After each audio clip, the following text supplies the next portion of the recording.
Hello everybody and welcome back to Encounter Roleplay. My name is Will, I'm a D&D sex icon, and we're back today here for the first time for another episode of Judge Dredd Assault on Justice. And we have the cast and crew back with us today to blow up some robots. And maybe Denny, I don't know.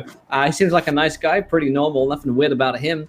But let's go around the cast and crew today. Let's remind ourselves of who we are and who we're going to be playing today, and then we'll jump over to announcements. So let's start with Pruitt. How's it going, my friend?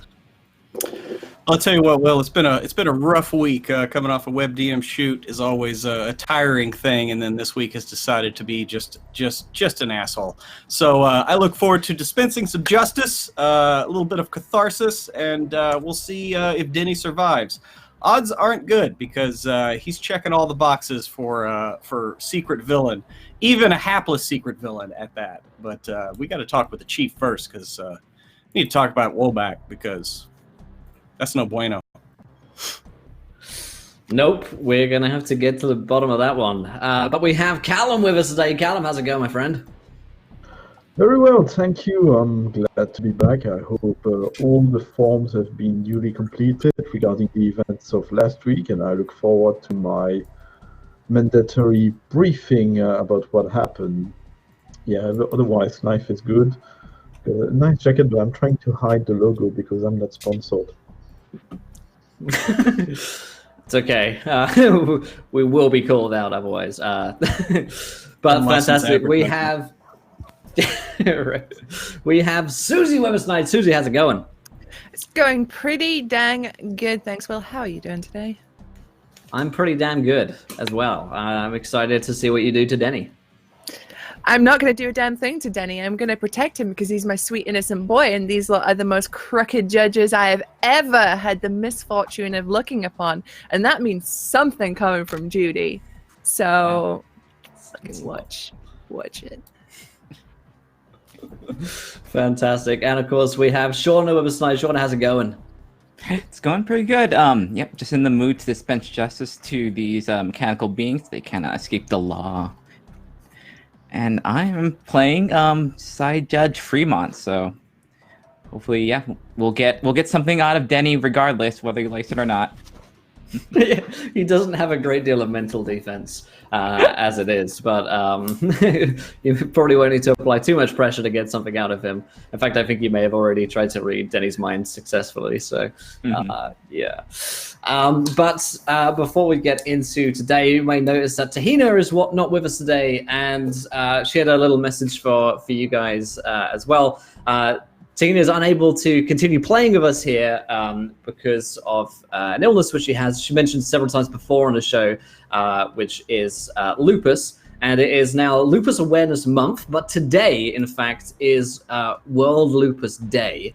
And Tahina wanted us to give a little shout out to that. So if you can go check it on Twitter, I think the hashtag is Lupus Awareness Month. It might have its own if you search for, I guess if you just search for lupus, you'll probably be able to learn more about it. And for health issues, that's why Tahina is stepping back from the show for now. We hope to have her back with us in the future, but that's where things stand right now. So with a heavy heart, she says farewell, but definitely go and check that World Lupus Day out and see how you can get involved and how you can learn more about lupus. Other than that, we'll jump over to other announcements now as well, which include our sponsors. Of course, we're sponsored here today by EM Publishing, who are the company that make Judge Dredd and the Worlds of 2000 AD, the RPG which we've been playing here for the past couple of weeks, and we're starting to really dig our teeth into now with some combat last week, and no doubt more to follow today. If you want to go and check them out, you can definitely go and do so. I'll drop a link here in the chat, and of course, they'll be in the description of the YouTube video and the podcast as well. Our sponsors include fantasygrounds.com, a virtual tabletop of choice on which we are playing Judge Dredd right now.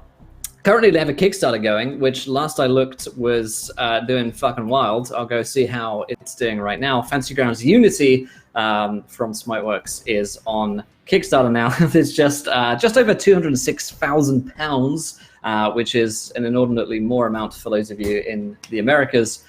So go and check that out if you like Fantasy Grounds. You want to see what they've been working on now. It's pretty awesome. So go ahead and check out Fancy Grounds. WayneGames.co.uk is a go-to destination for tabletop board games, and more, up to 20% off the retail value. And last but not least, if you haven't retweeted this tweet yet, we're actually pretty close already to giving away a set of tabletop loot dice to you guys there in the Twitch chat. So go ahead and get those retweets in. Of course, you can donate to a further game as well. Give players nat 1s, nat 20s, wild magic surges, and oh so much worse to make these judges suffer. But let's jump into today's episode by starting with a quick recap of what happened last time on the show. The judges have been investigating the strange occurrence at the Robot of the Year show and managed to defeat a gunner who showed up in a hover chair, managed to shoot down a hover chair before finally bringing down their agent, but he was not quite killed, despite multiple gunshot wounds to him. He was actually stabilized by Judge Lawrence and brought in for some questions. Meanwhile, the rest of the judges continued to investigate this conspiracy at RoboComp. They're investigating Randolph at the RoboComp, who seems to be behind Project Menace. The purpose of Project Menace, they're not totally sure yet, but they are certainly suspicious of all the robots that have suddenly gone fucking wild in Mega City 1. They seem to be led by a robot that they've met in the Super Mall earlier last episode called Call Me Kenneth. They managed to defeat this one, but he's seems to be able to infect many different robot bodies and is broadcasting a message to the rest of the robots of Mega City 1 and turning them into an army against their former masters. So the judges have gained intel due to the help of Judge Denny, who's at the operations HQ at the Hall of Justice. And Denny told him a lot of useful information. He's managed to locate a factory where potentially the radio signal from Call Me Kenneth is coming from for them to go and infiltrate. And they've also been assisted by Walter the robot, a butler robot who's been repurposed by Denny to help them find this location and get them through the patrols of robots which are out there on the streets of Mega City 1. However, a question did come up about Denny because he seems a lot more helpful than anyone has any goddamn right to be. And Denny has become to be questioned both verbally and by rifling through his mind from Judge Fremont. And it turns out that a certain judge called Judge Womack is the one that recruited Judge Denny to the team. As far as Denny's aware, there's nothing wrong with that, but Judge Kane knows that Judge Womack is the person that he had put in an ISO cube for being a corrupt judge and breaking the law, even as a judge. So there's some question there about Denny. Will he live? Will he die? I have absolutely no idea. I'm going to find out with you guys. So let's jump back into the scene. You guys, the three of you there, Judge Kane, Judge Fremont, and Judge Judy, have been speaking with Denny. Judge Fair, meanwhile, has been on sort of body duty. So the rest of the civilians that were killed at the Super Mall by Call Me Kenneth robots, Judge Fair has been overseeing the destruction of their bodies and is at this moment returning to the Hall of Justice. So within the tech room where you're interrogating the little Judge Denny, Judge Kane, Fremont, and Judy watch as Judge Fair walks back into the room and is back to, I guess, to get a report from you guys about what's happened and to catch up with the madness that's been going on in Mega City 1 for the past day or so. Denny's still smiling, completely unaware that anything strange is happening. Yeah. But he's happy. I walk in the room, my long blonde curly hair flowing down the back of my helmet. Hello, judges. Did you sort out the situation here? Judge Fair, yes. We've got a lead. And then Cade's going to look over at Denny and be like, could you maybe get me the diagnostic figures for Walter, this robot? I just want to make sure he's up to snuff. If you could get that right now, that'd be great. You want all the diagnostic figures, or just a couple of sheets of them? I can break it down into the different the charts, and I do pie charts. Are pretty good. The other graphs I can do, they're all right as well. But most of the pie charts are really where it's at. Yeah, pie charts are good. So are Venn diagrams. Any kind of cross-section with systems. Go back 6 months at least. Take your time. I'll do a pie Venn diagram. Yeah, okay, I'm on it. And then he scurries away to a computer and starts tapping away at Excel. Yeah, so once he's kind of out of earshot and busy, our little friend Denny here has been, there's something off about him, Judge. So we're going to go have a talk with the people upstairs. But he did give us a lead on the signal that triggered that robot at the mall. And that's where we are. Who specifically upstairs? We need to talk to Judge Salem. He would know about this. The man that got Denny his job was just released from the ISO cubes. He's been there for a few years now. I was the one that busted him because he was corrupt. He was taking bribes. So how the hell can a judge who just got out of the cubes get someone a job in the Hall of Justice? Something's foul. Yeah, but after he was in full isolation, don't see how he could have prepared such a scheme. Exactly. So I think we should just go to the top with this and find out what the hell is going on. Couldn't agree with you more. Meanwhile, Judy is loudly slurping from a lemonade bottle with a straw in it. Oh, we got a robot too. Robot. Oh, yes, good day to you, Sir Judge. I am Walter, a helpful robot around here, and if you need anything, a beverage or... Actually, mostly I do beverages. Then I can help you. I have some biscuits as well. Biscuits outside regulations, but staying hydrated is proper behavior for a judge. Would you have some non-alcoholic beverages for us? Absolutely, sir. Would you like a lemonade or a tea? A tea would be great. Thank you very much. Thanks for serving your city, Walter. A judge after Judge Kane's own heart. Another chai. And from the middle of his control panel, it's just a coffee maker, and he pours you a hot beverage, and his robot hand passes over to you. Very good, sir. I'm here to help you find this facility somewhere here in Mega City 1. What's your qualification to do that beside keeping us hydrated along the way? Well, very good question, sir. I have been programmed by Judge Denny to understand the coordinates and behavioral patterns of the robots at this complex. I should be able to speak with them, and I will be registered as a friendly to them.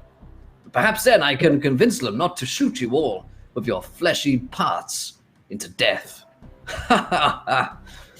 What are the probabilities of you being corrupted by the same program as they are? Absolutely zero, sir. Easy line. And how do you know could that? roll me a... Yeah, you could... Interrogation? Give me a roll. What Sure, should that yeah. be? Interrogation, please? Yeah, if you want to... Interrogation, it's... Probably intuition and interrogation? Intuition, I was thinking, yeah. Yep, Or great. charisma. Yeah, I will work. It's the same. So that will be 5d6 coming your way. So that's the total, right? Which matters. Yeah.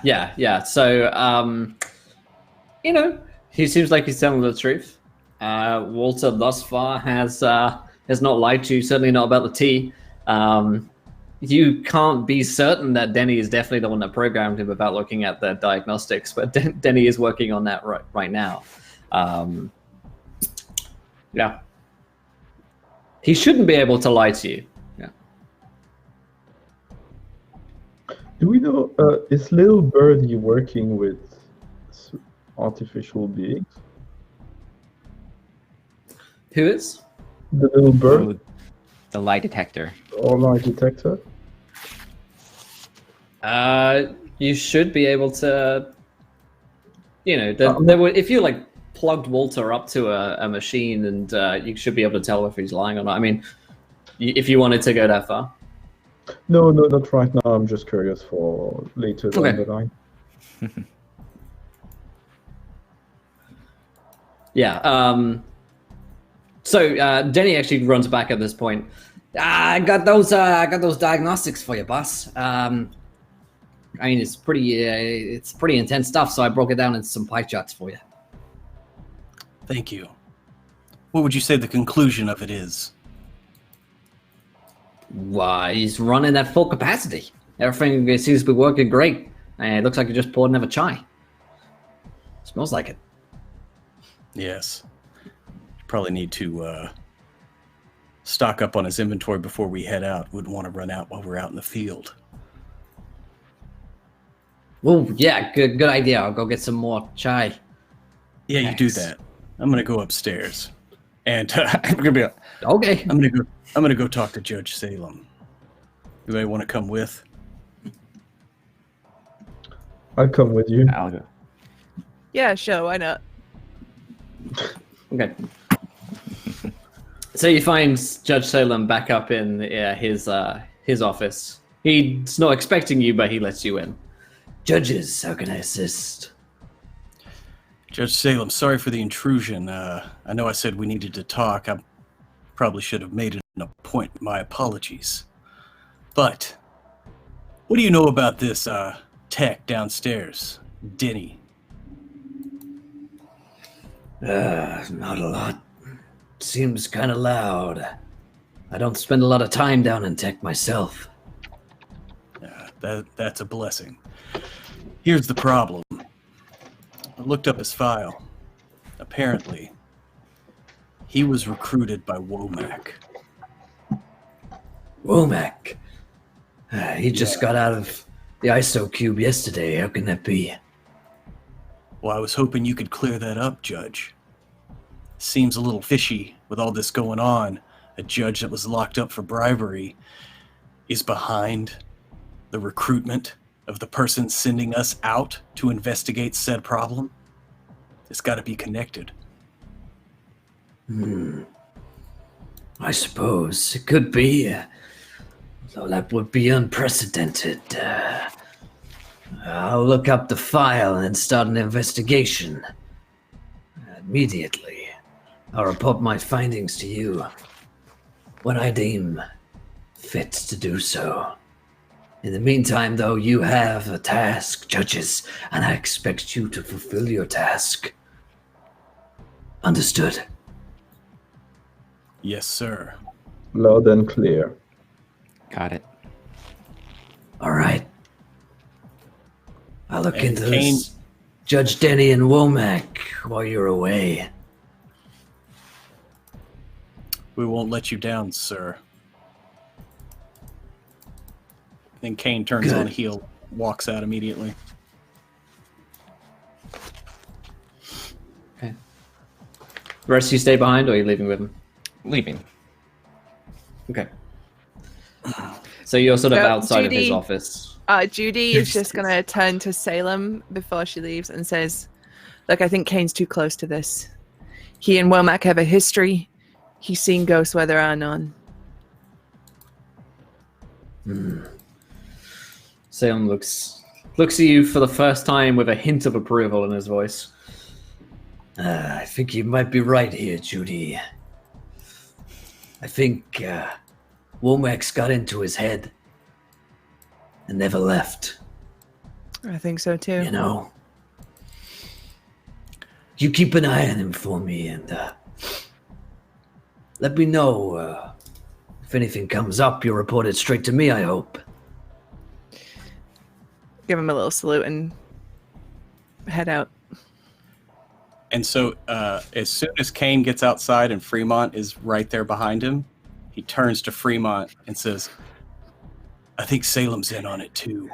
They're just going to put us out on a mission. Well, you got this. Keep your eyes open. I don't trust Always. him. I don't trust anyone now. Do you suggest we get properly equipped? Maybe take a stop by the requisitions thing, because it's robots and not perps. Yeah, we're gonna need some extra high X.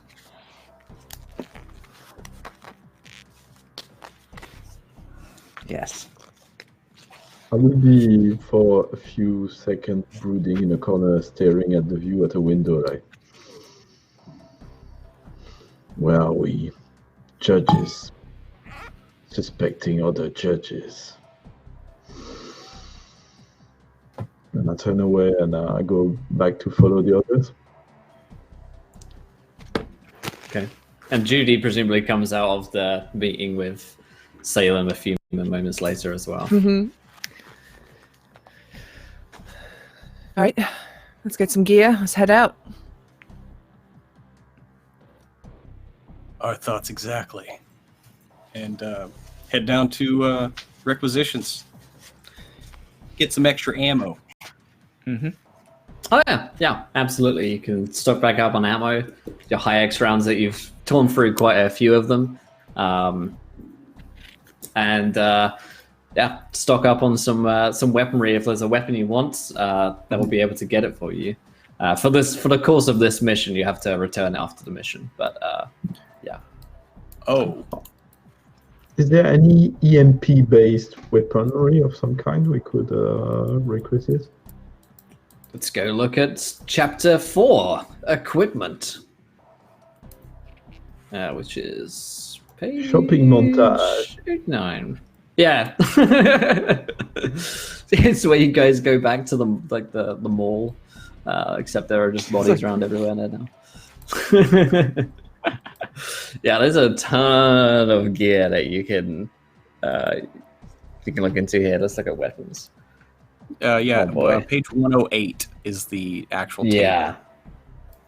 Yep, you're right. And there's also like different types of grenades that you can get. One of them is electro grenades that does electricity damage. There's ion stun grenades, gas grenades. Yeah, start looking at that table and see if there's anything you guys would like to pick up for the course of this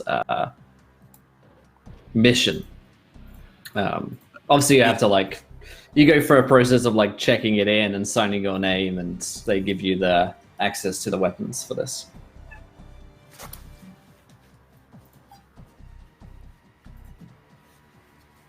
While you guys are montaging with the shopping haul that you guys are doing for your latest vlog, Denny comes back with Walter. Looks like he's just filled him up on chai, and is like, "Hey, is there anything else you guys need before you head out? Looks like you're getting geared up here. It's exciting. Never seen guns this big before." Oh, they got bigger back in locked up. Denny, you want to come out with us? See what it's like out in the field? I'm afraid I'm not allowed to. I've not been given clearance to walk on the streets. I'm not a street judge, you know. One day, maybe. Maybe I'll make my mom proud one day. I don't know. She's pretty proud of my omelet. She's pretty good at making them. But aside from that, not so much. That's good. It's like a free egg omelet. Well, in this day and age of rations, the fact that you can get eggs is a good thing. Where do you get money to pay for those eggs? I have to wonder. Yeah, I mean, which came first, the egg or the ration pack? It's one of those think tank things, Yeah. That's how long have you worked here? Philosophy, about a week. Yeah. That's right. You said that. Interesting. Yeah, I think so. I don't keep up with all the things I say. I say a lot of things, but yeah, pretty sure. Just about a week ago, got here, got approved, had my video interview, got my badge. Who was your video interview? Oh, that Judge Womack I told you about. Oh yeah, interesting. And how was he? Yeah. Pretty broody, I gotta say. Yeah, sounds about right. I used to Pretty work with them stern. a while back. You did? Oh, wow! I didn't know that. That's cool. Must be nice to hear about old friends. You guys keep in touch? I don't No, keep it's in been touch a with a lot of while. my friends. Well, they don't keep in touch with me, I guess. I send them messages. Don't hit back all the time. Probably spam filter on email, that'll get you. Yeah, you got to make sure that's checked properly. Can I get my guns, please? Just like bang on the bell like a couple more times. Yeah. You quickly hand over your guns. I know this answer is probably no, but is there an electro beam anywhere back there? Electro beam. For the sake of this mission, Judge Salem has approved the use of the electro beam, which it looks like it ignores all soak and is fucking wild. If you don't bring it back in top-notch condition, though, that's trouble. I will take a Magnum Pulsar rifle. Apparently, it's made specially against robots. So Yeah, it's pretty good against robots, I hear. Will, can I have a Yeah. laser sword, please? Yes. Yeah! Anyone that wants laser swords in any game I run doesn't matter if it's D&D. Excellent. Nice. Yes. See, I'll just You guys are already tooling up here, huh? well, when you're infiltrating a factory full of killer robots, it helps to come at least slightly prepared, wouldn't you say, Denny? Well, Not yeah, saying- no, totally. I'm not saying that I don't trust you. I'm pretty sure that Walter will be able to get us in without incident. But Yeah. Hope it so. never hurts to have a backup plan. Right, and that's where the guns come in, because you ball them up in case there's a trap or something. Oh man, I hope it's not a trap. I bet you do. I certainly do. That would be bad for all of us. I mean, I don't want anyone getting hurt out there. It's very true. It would be very bad for anyone involved in that. Very bad. And then Kane walks off with his Yeah. electro beam. Oh, totally. Yeah. So, what he leans interested. What's his deal? He's kind of intense, huh?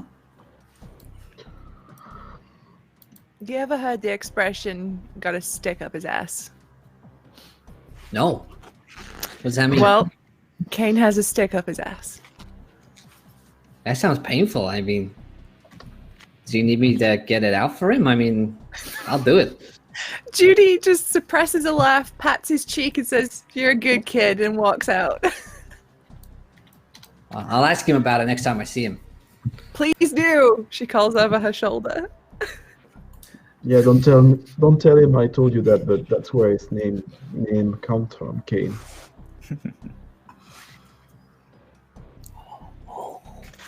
Gotcha. I'm learning so much today, you guys. I can't tell you how much it means to me. Yeah, you're a good guy. Thanks for helping. Thanks for helping. He swoons.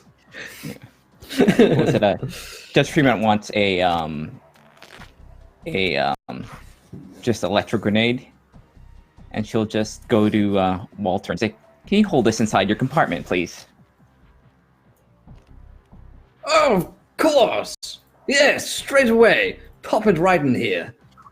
Good. And one of his doors opens. She'll look at Kane and say, "Now I feel better." Bun in my oven. That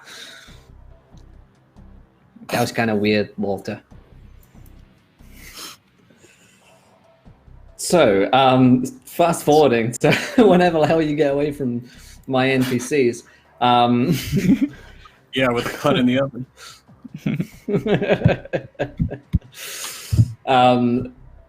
I presumably you guys follow Judge Kane.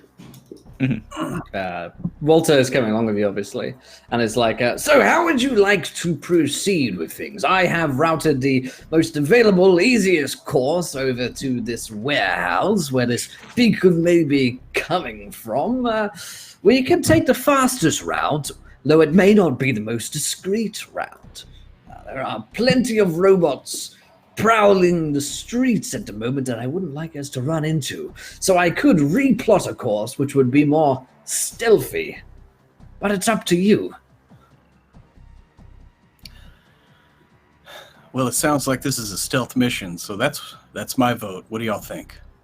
Yeah, the less surveillance the robots have of us, the better. I don't trust any of the electronics. I have to agree with Fremont. The less they know about us, the better.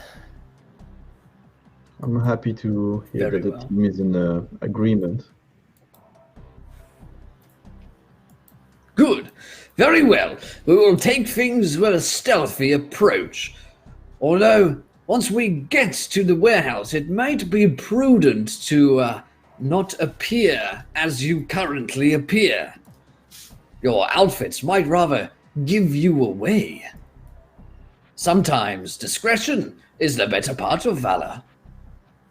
As that old saying goes. And sometimes uniforms protect us from being shot, as well as the helmets. So you want us to take off our body armor, communications equipment, and weapons that we use in our job every day, is what you're saying.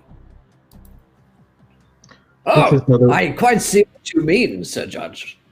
It's not a Wally Squad operation. It's merely that my protocol ensures that I have to offer you these options as suggestions. I think we are in agreement on this point also that we will not go to the extent of removing our official uniforms and mandatory equipment, isn't it, judges? Seems that way. Very well. Then I will try and take you through the city, though there may be some reprisals. So be on your guard. Don't trust anyone. Well, that's certainly true. I never do. Very good. Then, shall we? Let's roll. Yeah. Scout. Kane mounts up. Let's go. Alrighty. So, let's have you guys getting out onto the streets of Mega City 1. And of course, as a reminder, it's an all-out war right now in Mega City 1. The Hall of Justice itself has been surrounded with high walls of sheet metal in order to protect against the attacking robots. And so even as you head out of the Hall of Justice, you're sort of walking onto a battlefield, and the shots and chaos ring around you while Walter begins to lead the way off a side street, which they have secured in order to get you across Mega City 1 safely, or at least as safely as you can. So we're going to have a couple of sort of stealth checks here from the group of us, which will be, let's see, agility-based checks. If you have anything to help with stealth in there as well as skill, then you can add that on top. As Walter begins to lead you through, and there are, however, many, great many armed patrols of robots out here on the streets of Mega City 1. So let's have a group roll and see how quiet you guys can be when you need to be. Well, I have nothing to add to this, so let's... No. Can I use Roll. my local knowledge to pick a street or a configuration which would help us approach the area? Sure, if you have a skill which would be applicable to Adam Dyson, feel free to. Well, local knowledge. Sure. Sure. So I guess it would be local knowledge plus either logic or intuition. Logic for this one. Yeah. Logic. So yeah. This is knowledge based. There you go. That would be a magnificent 13. A 13 from Judge Fair. We've got an 18 from Kane, a 10 from Fremont, and a 7 from Judge Judy. Well, luckily for you guys, the first part of your journey across Mega City 1 is fairly uneventful in terms of combat, but you do get to witness several security robots who are patrolling across Mega City 1. These are the streets, by the way, that you guys previously owned only days before. They might have even been on your sort of regular route in the various districts that you guys are sent to.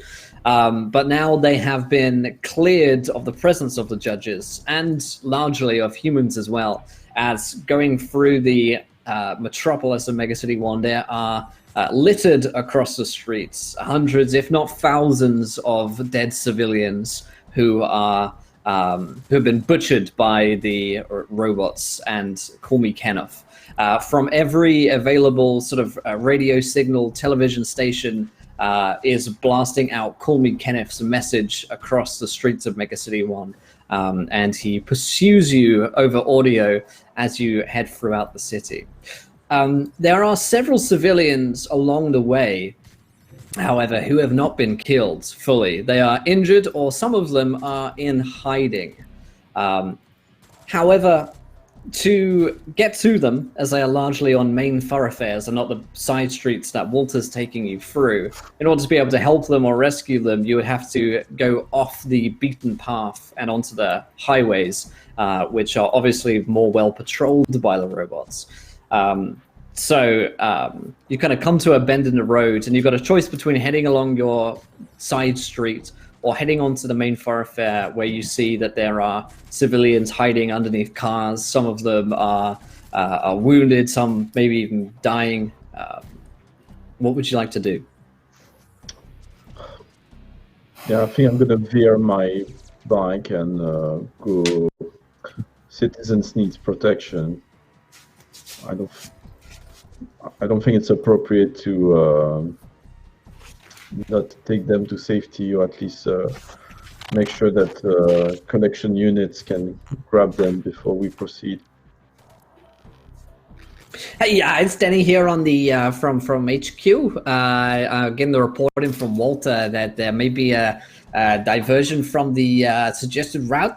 Do not advise getting involved in that. We can't get any backup to you while you're out in Mega City 1 right now. We're trying to defend everything here, so not advisable to engage any hostile units right now.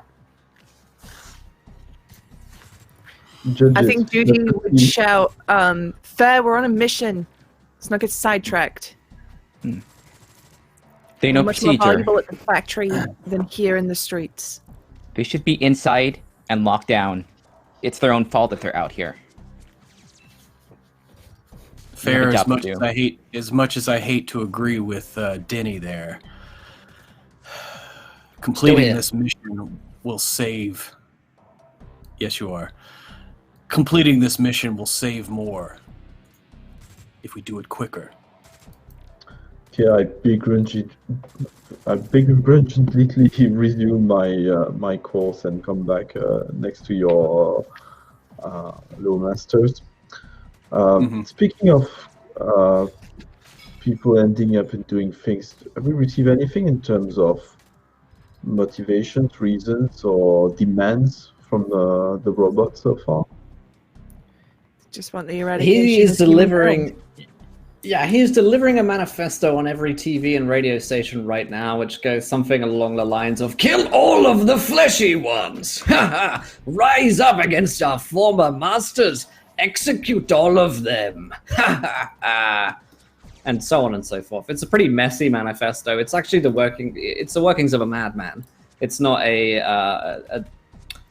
it's not the kind of like pre-written, he's not reading it from a script. It seems like this robot is just ad-libbing the murder of mankind, and fairly successfully seems to be doing so.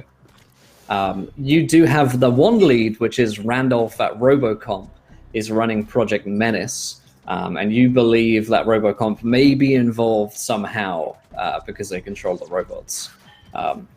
At least that's the conspiracy theory at the moment.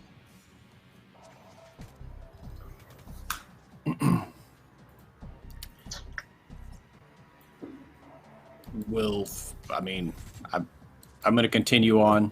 Maybe give a last look over my shoulder back at those people cut off. Kind of shake his head and just like stay on mission. Okay. Walter says, "Very good, sir. Sometimes discretion is the better part of valor."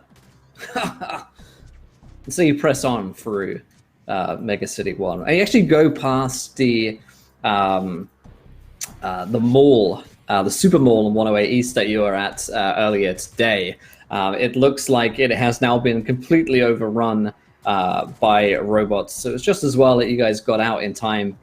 The bodies were disposed of, but now it seems as though the mall is being sort of taken apart by various different demolition robots that seem to be shelling it out and possibly repurposing it for something.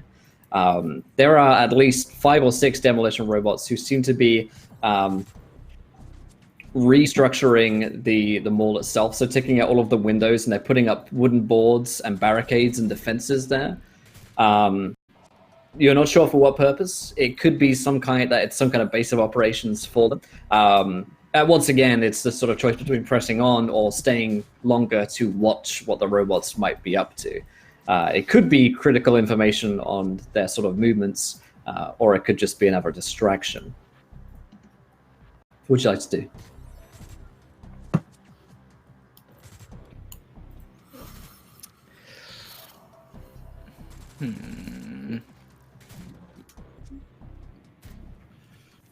I say we keep going. Yeah, we gotta push on, right? Because Yeah. we're trying to get to the source and shut it down. I mean, Let's speed their, up, actually. Or their motives are pretty simple. Kill all the Yeah. flesh bags. And I'm going to switch to just a private comm channel that's just the 4 of us and does not even include Walter. Mm-hmm. We could also be being led to a trap and away from where we're supposed to be. Anything looks fishy. Call it out. I don't like this. Understood. Keep an eye. So you want to investigate the mall or not? Is this more important that the citizen we pass by? Might be. I mean, it could be, but we do have a lead, and I think we should follow it. We were ordered. If we see something wrong at the place we were sent to, well, at that point, we have checked it out, and then we come back to the mall.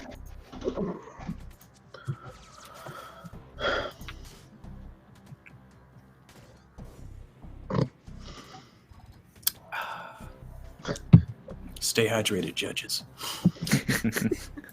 Another try, sir. Not while I'm driving. I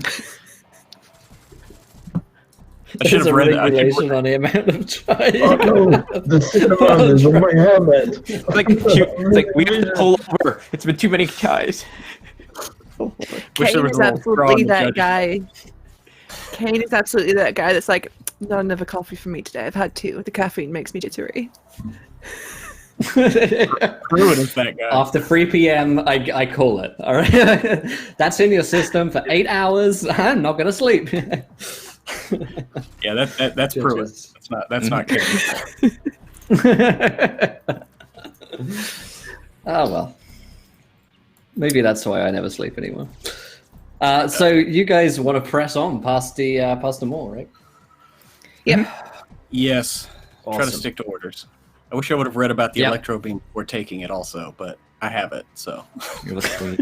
It sounded so fucking cool. You just see electro beam on there. You're like, oh, that. What the fuck Yeah, is that? until you do? read it. The other judge is It is like, like- I don't know. It's probably really, really big, and it's not meant for fast-moving targets. It's meant for stationary or like slow, heavily armored, like. Right, I mean, Maybe there's right. really Maybe big we need to robots. shoot a door down. We don't know. Maybe there's one Yeah, of I these think like that's. one of these construction bots are probably pretty big. So It'd be good to have something. Yeah, the gun shoots a beam that causes an explosion at a set range, penetrating any cover or armor the target may have. Extremely effective against stationary targets. So, like, you've got one use of this thing, probably, if you're gonna still want the element of surprise in the close quarters, I guess. But what a surprise. Right. Right, yeah, I've just been Imagine the way you die is that you get electro-beamed by a dude who doesn't even know what it does when he picks it up. Sometimes I think about that shit. Like, how depressing would that be? Yep. Yeah, it's just when I'm up awake thinking of my own mortality that I'm like, well, that was me. Think about that All scene right. in The Fifth Element. You should have asked what the little red button was. Right. Oh man! All right, so you press forwards, and I will need one more stealth check, which is again agility plus anything you can use that would help to get to the. All right, Fate. Let's do. All right, When that's in not doubt, the worst. WMD. Oh my god. Damn! Oh wow, Judge Kane. Wow. JJ, what am I doing here? JJ, what am I doing here? SRK, thank you for the huge fucking raid. 248 people coming in here. Welcome in, my friends, to Encounter Roleplay. We have just started a new episode of Judge Dredd in the world to 2000 AD that we're playing right now. And they are trying to get into a robot base and blow them up. Thanks so much for the raid. Welcome in. So we've got Pruitt with a 17, Judge Kane, Judge Fair with a 10. What else we got? Is that a 9 and a 7 from Fremont and Judy? Yeah, I rolled exactly Yeah, the same as I did last time. Yeah, you did. Yeah. That's awesome. Okay, so you make it to the warehouse, thanks in no small part to the assistance of Walter, the robot, who has assisted you on the way. And despite your second guessings about Walter, he has led you without any sign of running into a robot or a trap thus far. And he finally says, "We are almost here. I am arriving at my destination, and I must jump off the judges now." Ding, ding. Oh, wait a minute. All right, here you are. And before you lies a warehouse, as promised, which looks like it's doubled up with some kind of nuclear bunker, because you can see that it's surrounded by sentry robots. There are 3 sentry robots who essentially is an automatic gun turret, which stroll the sort of wall, and there's a large, heavy metal gate on top of it as well. Beyond, though you can't see through it, you can hear the whirring and buzzing of machinery. And it's very regular as well as like a da-dum, da-dum, da-dum, da-dum, like a belt running back and forth, like a manufacturing belt. Something is most certainly being made in there, whether it's robots or munitions or something else. You're not sure. The outer perimeter certainly looks dangerous. And the Walter robot says, well, we could go in through the front gates and smash it wide open, or we could try and infiltrate down below. There is an alternate route, though. It could be dangerous, or a trap.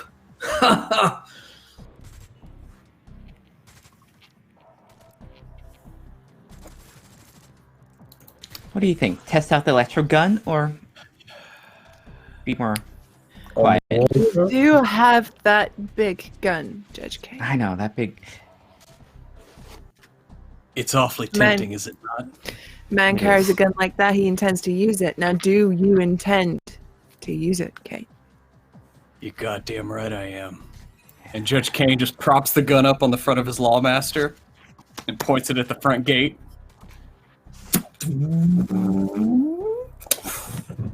It's like the fucking ping in Ocean's 11. That dude has it's a massive fucking green nuclear missile which he's just charging up and cupping his balls when it goes up. Yeah. Let's make an attack roll with this thing, because there's a complex amount of sort of nuclear buttons which probably need to be pressed. There's no doubt a code in order to set something like this off, rather than just a button. So this would be.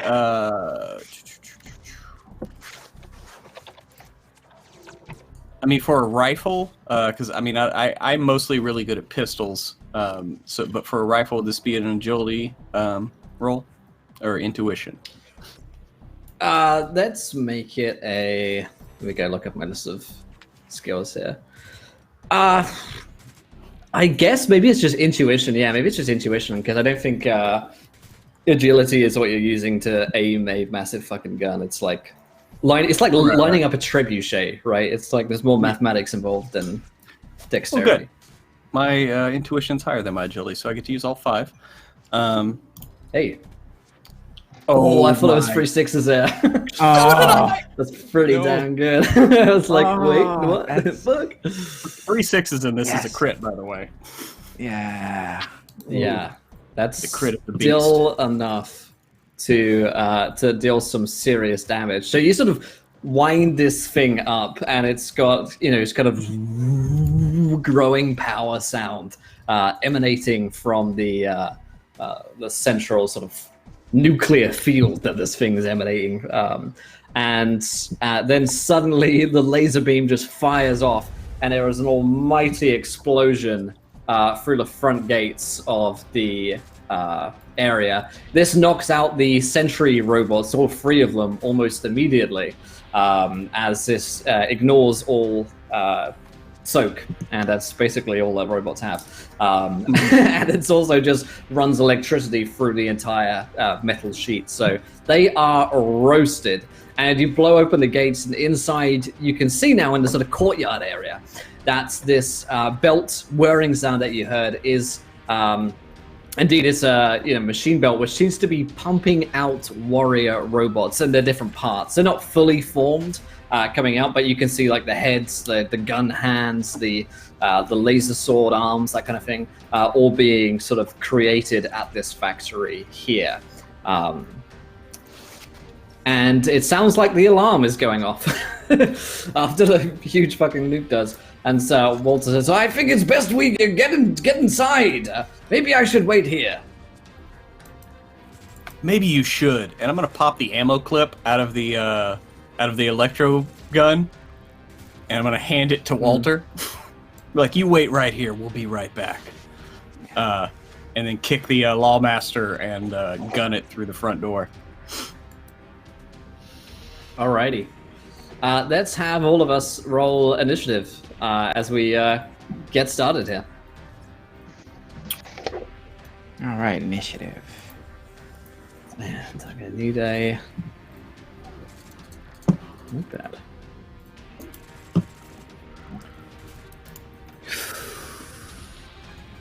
Wow. Okay, Judge. Jeez, whoa. Holy mackerel. That's a 30 from Judge Fair. Oh, okay, yeah. So. By the way, Callum, since we're 5th year, your max that you can roll is 5 dice, just so you know. Right? Yeah, so your initial pool is 5. Any exploits that you have, you can use on top of that. So we'll just take the first 5 dice. They're pretty damn good. So that's 12, 14, 16, 19 for Judge Fair. Judge Freeman, what'd you get?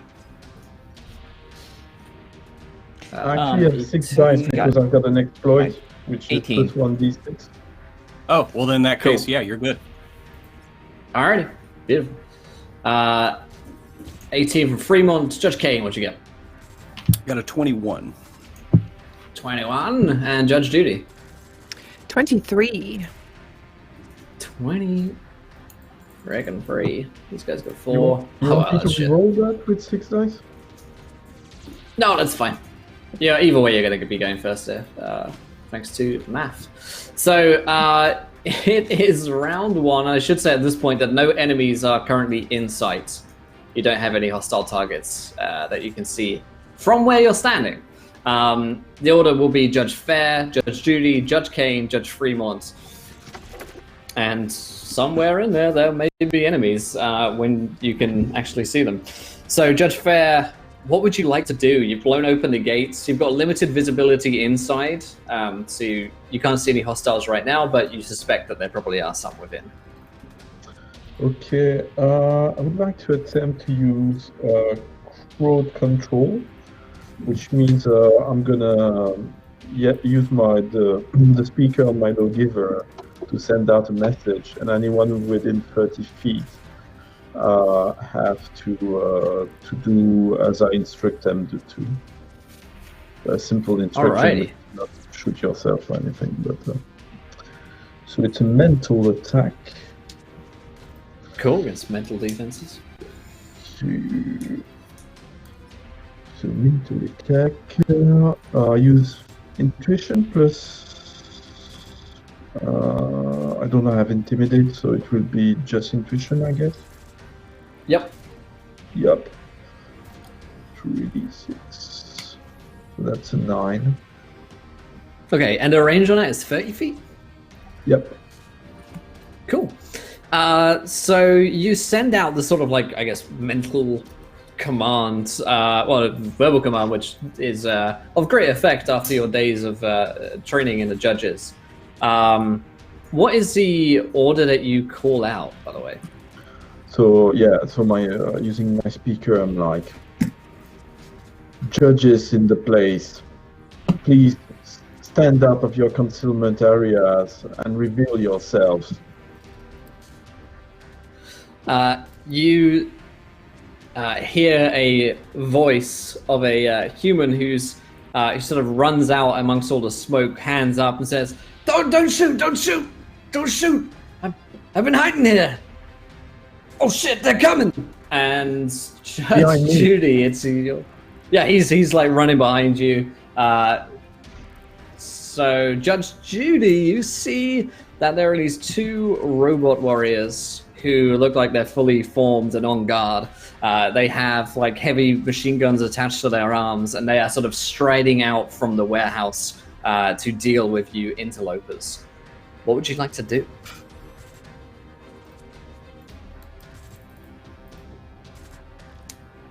You are muted. Son of a heck. So pull out my pistol. It's an action to swap out the ammo type, right? It's one of the combat actions. Unless you have an exploit too. I do not. So I will use an action to change to high explosives, and then I will fire at the closest robot to me. If I can. If it's within range. Yeah. Yep. It's in range as he's coming out. Okie dokie. So let me roll that attack. It was a 16 to hit. Oh, 16 to beat that thing. There we go and check. Range defense, yep, it's a hit. Alright, so that's 2d6 plus 2. So that is 11. Alrighty, and what type of ammo was that again? High explosive. So it has the High heat property. explosive. Cool. It does twice the damage to robots and objects. That's so right. 22. Have you 22 versus the so cool. And what the hell is health on the stat sheet? There it is. Cool. So you, it's actually a damn good shot. Blast away much of the armor of this first robot here. And you see the sort of heat round exploding onto the arm of the creature. It doesn't quite catch fire because it's not a crit, but you know, that was a damn good shot. Is there anything else you want to do, or I saw your actions used up with the? Yeah, it's my actions used up. Yeah. Yeah. Okay. It then is Judge Kane's turn. About how far away are these robots from us? As we're kind of coming at this point, at this point, maybe 40 feet. They're getting closer, and you guys are moving up as a unit as well. And since we're still on the Lawmaster, is that within a move of the Lawmaster? Yes. In that case, I want to drive up opposite side. I want the injured robot in between me and the healthy robot, because I have an exploit called Lawmaster Kick. So I can like kick someone as I drive by on my Lawmaster, and if I hit them and do damage, I knock them prone. Awesome. And so I kind of want to do that because that's why I picked it. Let's fucking do it. All right, so that's just an unarmed attack, so that's strength plus unarmed, but I don't have that. But I can roll my 5 dice for that. Oh, that sucks. 13, does that hit? 13 is a miss. Damn. So I just kind of drive by the robots and whiff on the kick. And so there's that. I'm done. Okay. Alrighty, that is no bueno for Judge Kane. Judge Fremont, what do you got for us? All right, you just see Judge Fremont like stop the bike and just in her intercom and just say, what was it?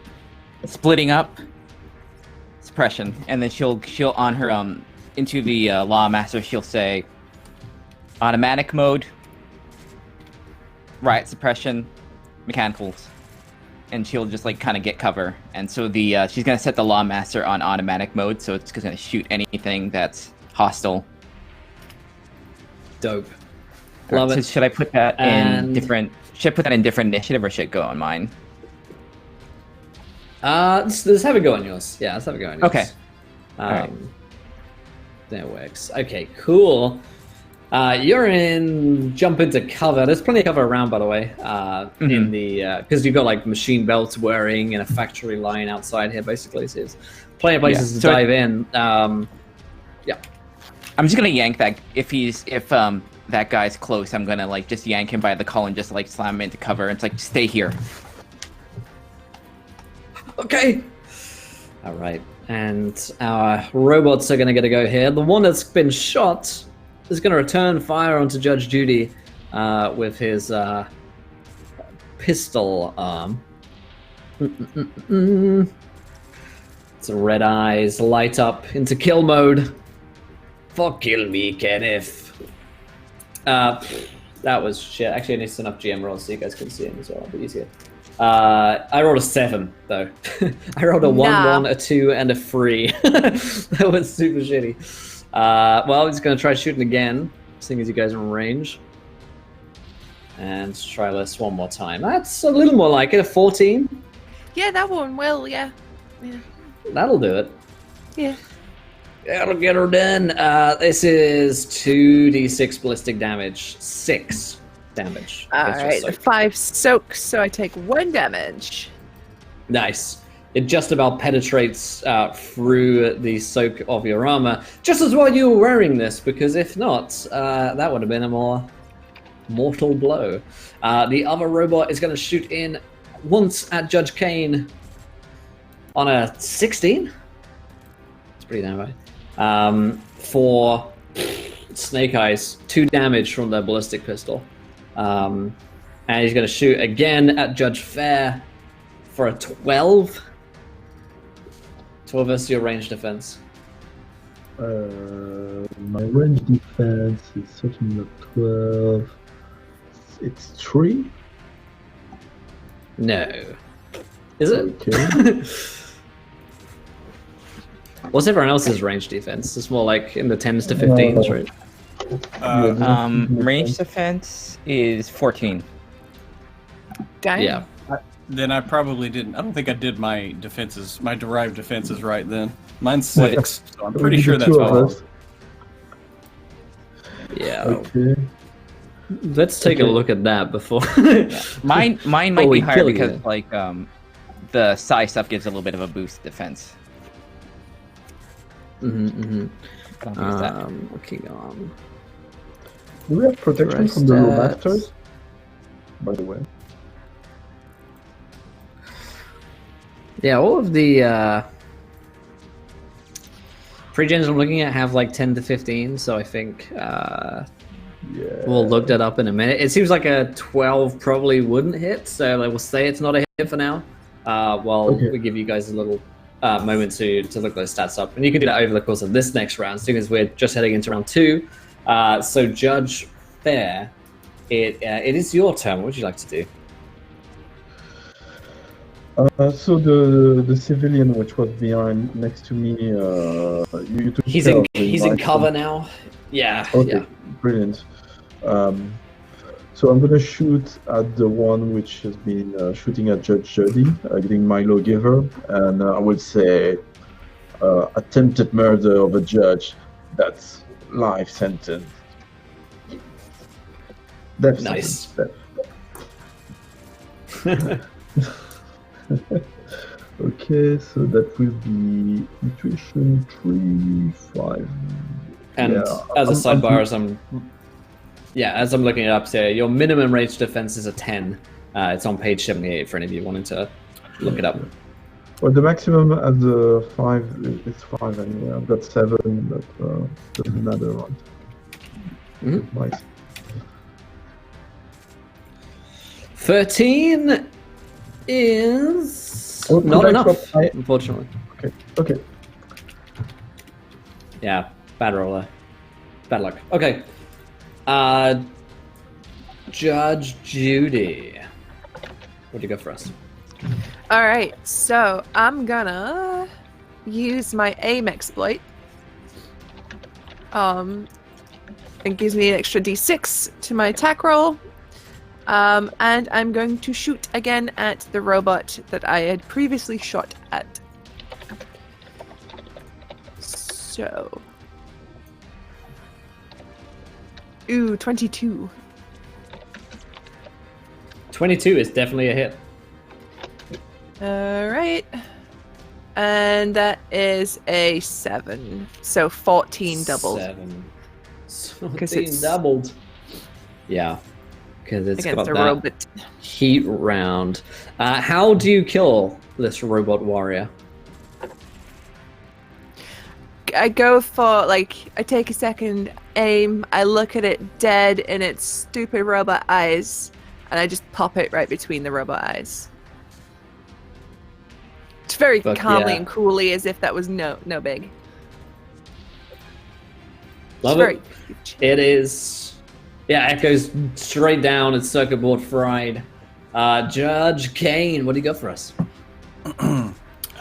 So I'm gonna like pop the brakes on the Lawmaster. Is drawing a weapon, is that an action or a free action here? Free action, I think. I mean, it might technically be an action, but fuck it. Yeah. Okay. Well, in that case, I'm gonna, like I said, I'm gonna just kind of like screech, sideways, pop the brakes, pulling the lawgiver out, and because I'm a lawgiver adept, I can change my ammo for free, and I'm gonna just pop out and say Nice. "Hi X" and point at the remaining robot and pop off a shot. Let's give it to him.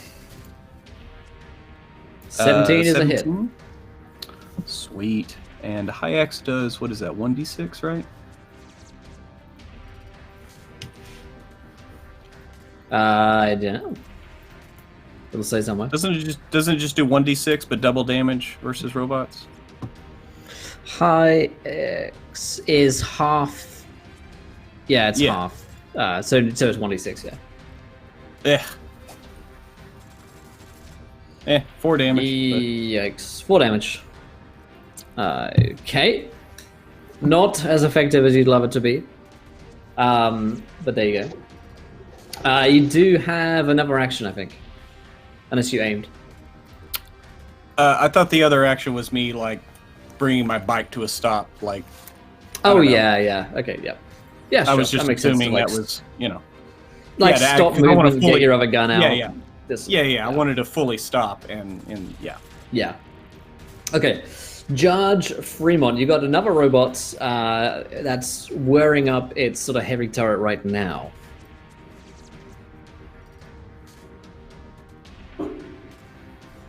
You may be muted. Yep, she's just gonna be like high X in the lawgiver and just take a shot at it. I named, so that's Awesome.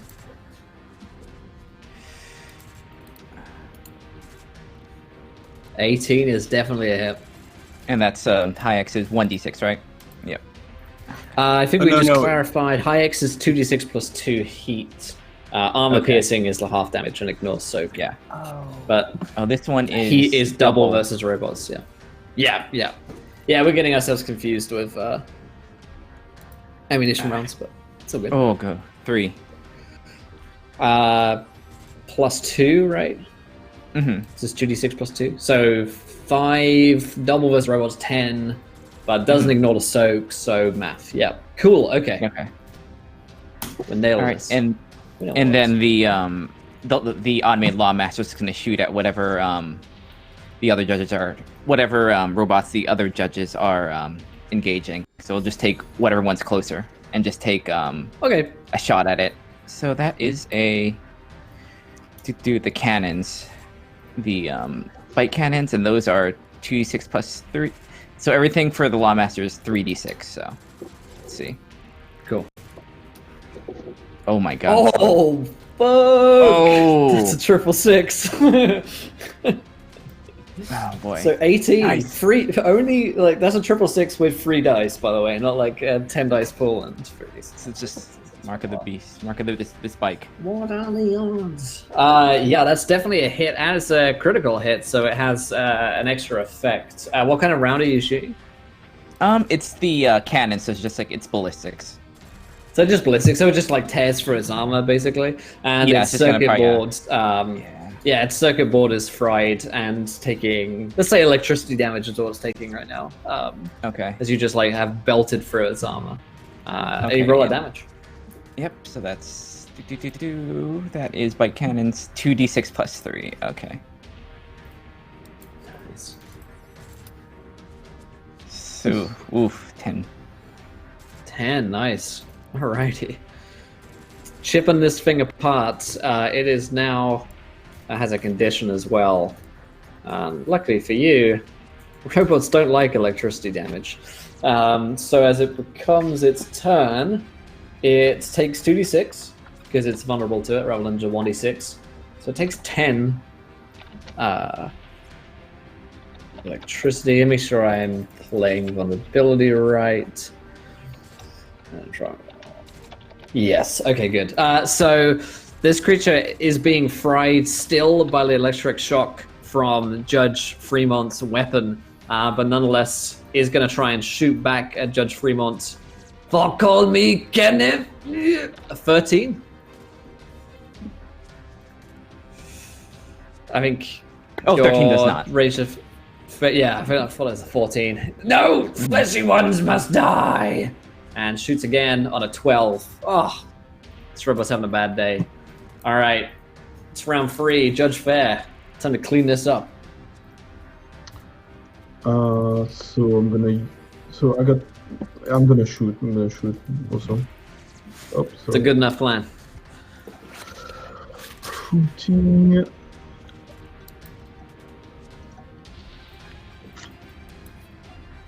Oh, fucking hell. 24 is definitely a hit. Damn. So Yikes. it's a regular, so it's 2d6, right? Plus 4. Sounds like it. 13. Alright. 13. Nice. How do you kill this robot?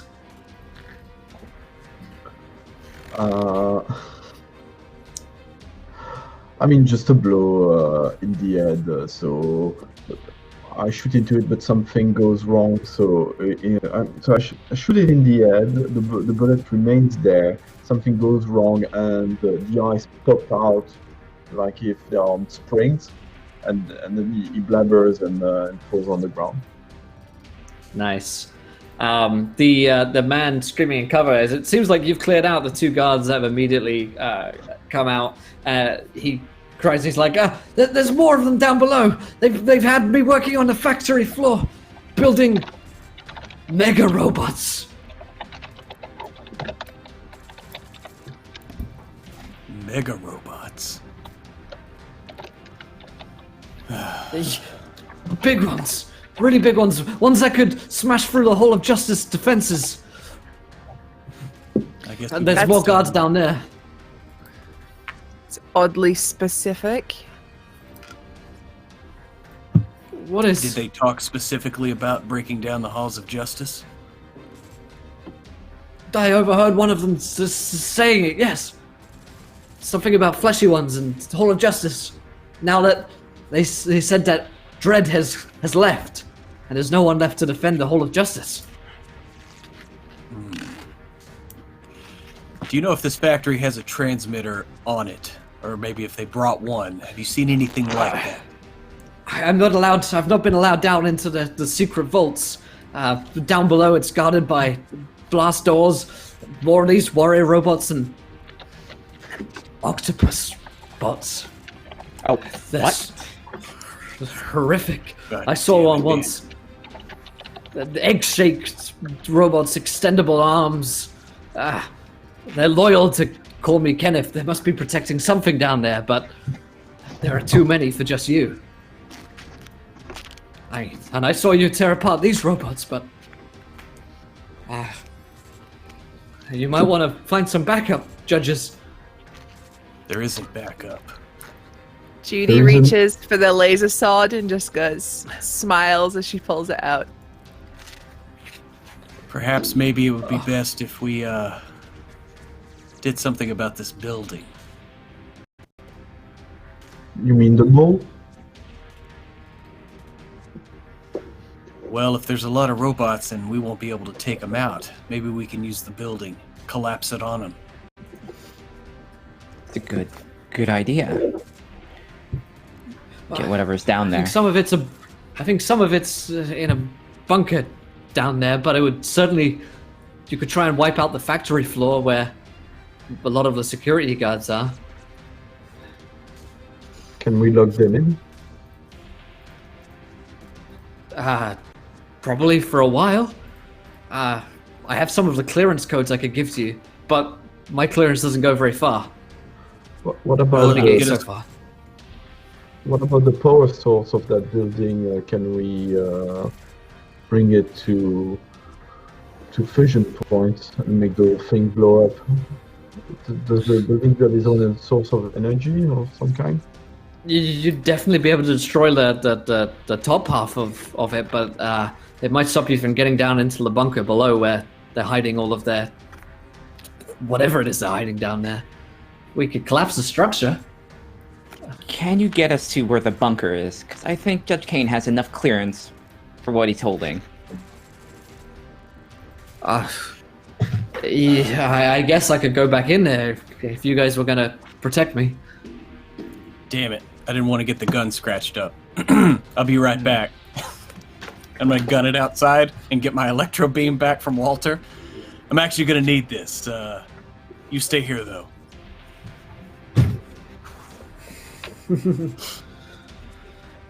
So you rush off. He says when you come back wheeling in your massive gun, he's like, the other thing is that they've got a scientist down there that I saw. I think her name was Marigold. Dr. Marigold. She's down there. She might be helping them. Does that Or ring a they bell? might have her pressed against her will. You could roll me like a logic-based, knowledge roll, see if the name rings a bell. Local knowledge. So local knowledge, logic. 46 coming. There you go. 14. Hasn't popped up on any official reports recently, but it jogs your memory that a Dr. Marigold had been reported as a missing person about a month ago. Maybe you run a quick check with Denny, and he'll ping you back that information. Yeah.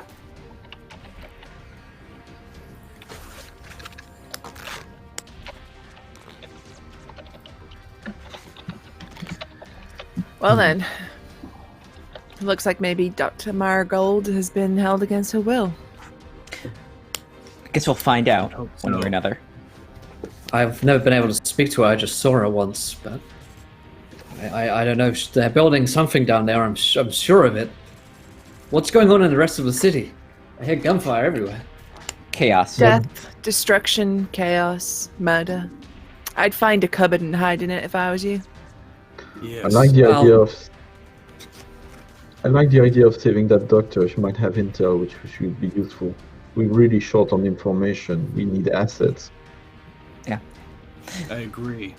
Yes. Well, I'll get you Who to knows the what she bunker knows? entrance. and then I'll leave you.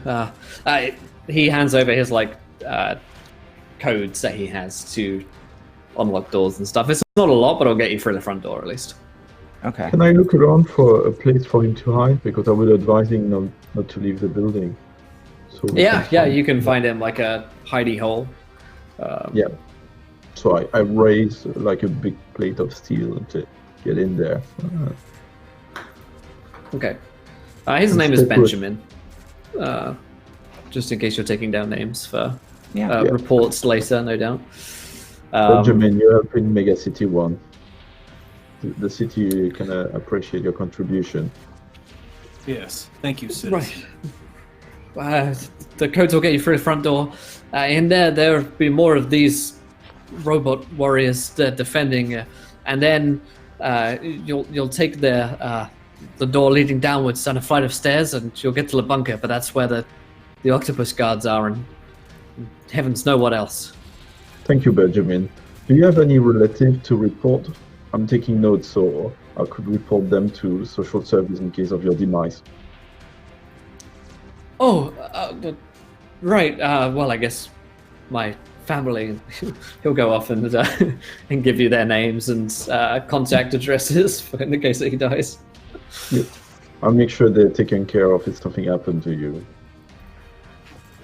Oh, thank you. No, Walter sort of. hopefully that won't happen.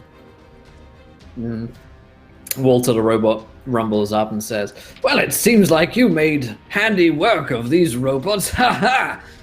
I suppose you'll be looking to burst in now. Do you need any further assistance from me, another chai, or should I just wait behind here?" Can we task you with the protection of Benjamin here? Yes. Of course, sir. No bad fate shall befall him. Unless a robot attacks, in which case I will be helpless. At least try to provide a distraction if it was happening. Pour lemonade on the robot's head. Afraid my arms don't reach that high, sir, but it's got like T-Rex hands. But very good. They're like R2-D2 sort of extensions going on, yeah. Then throw coffee at it. Do whatever you need to do to distract them, then.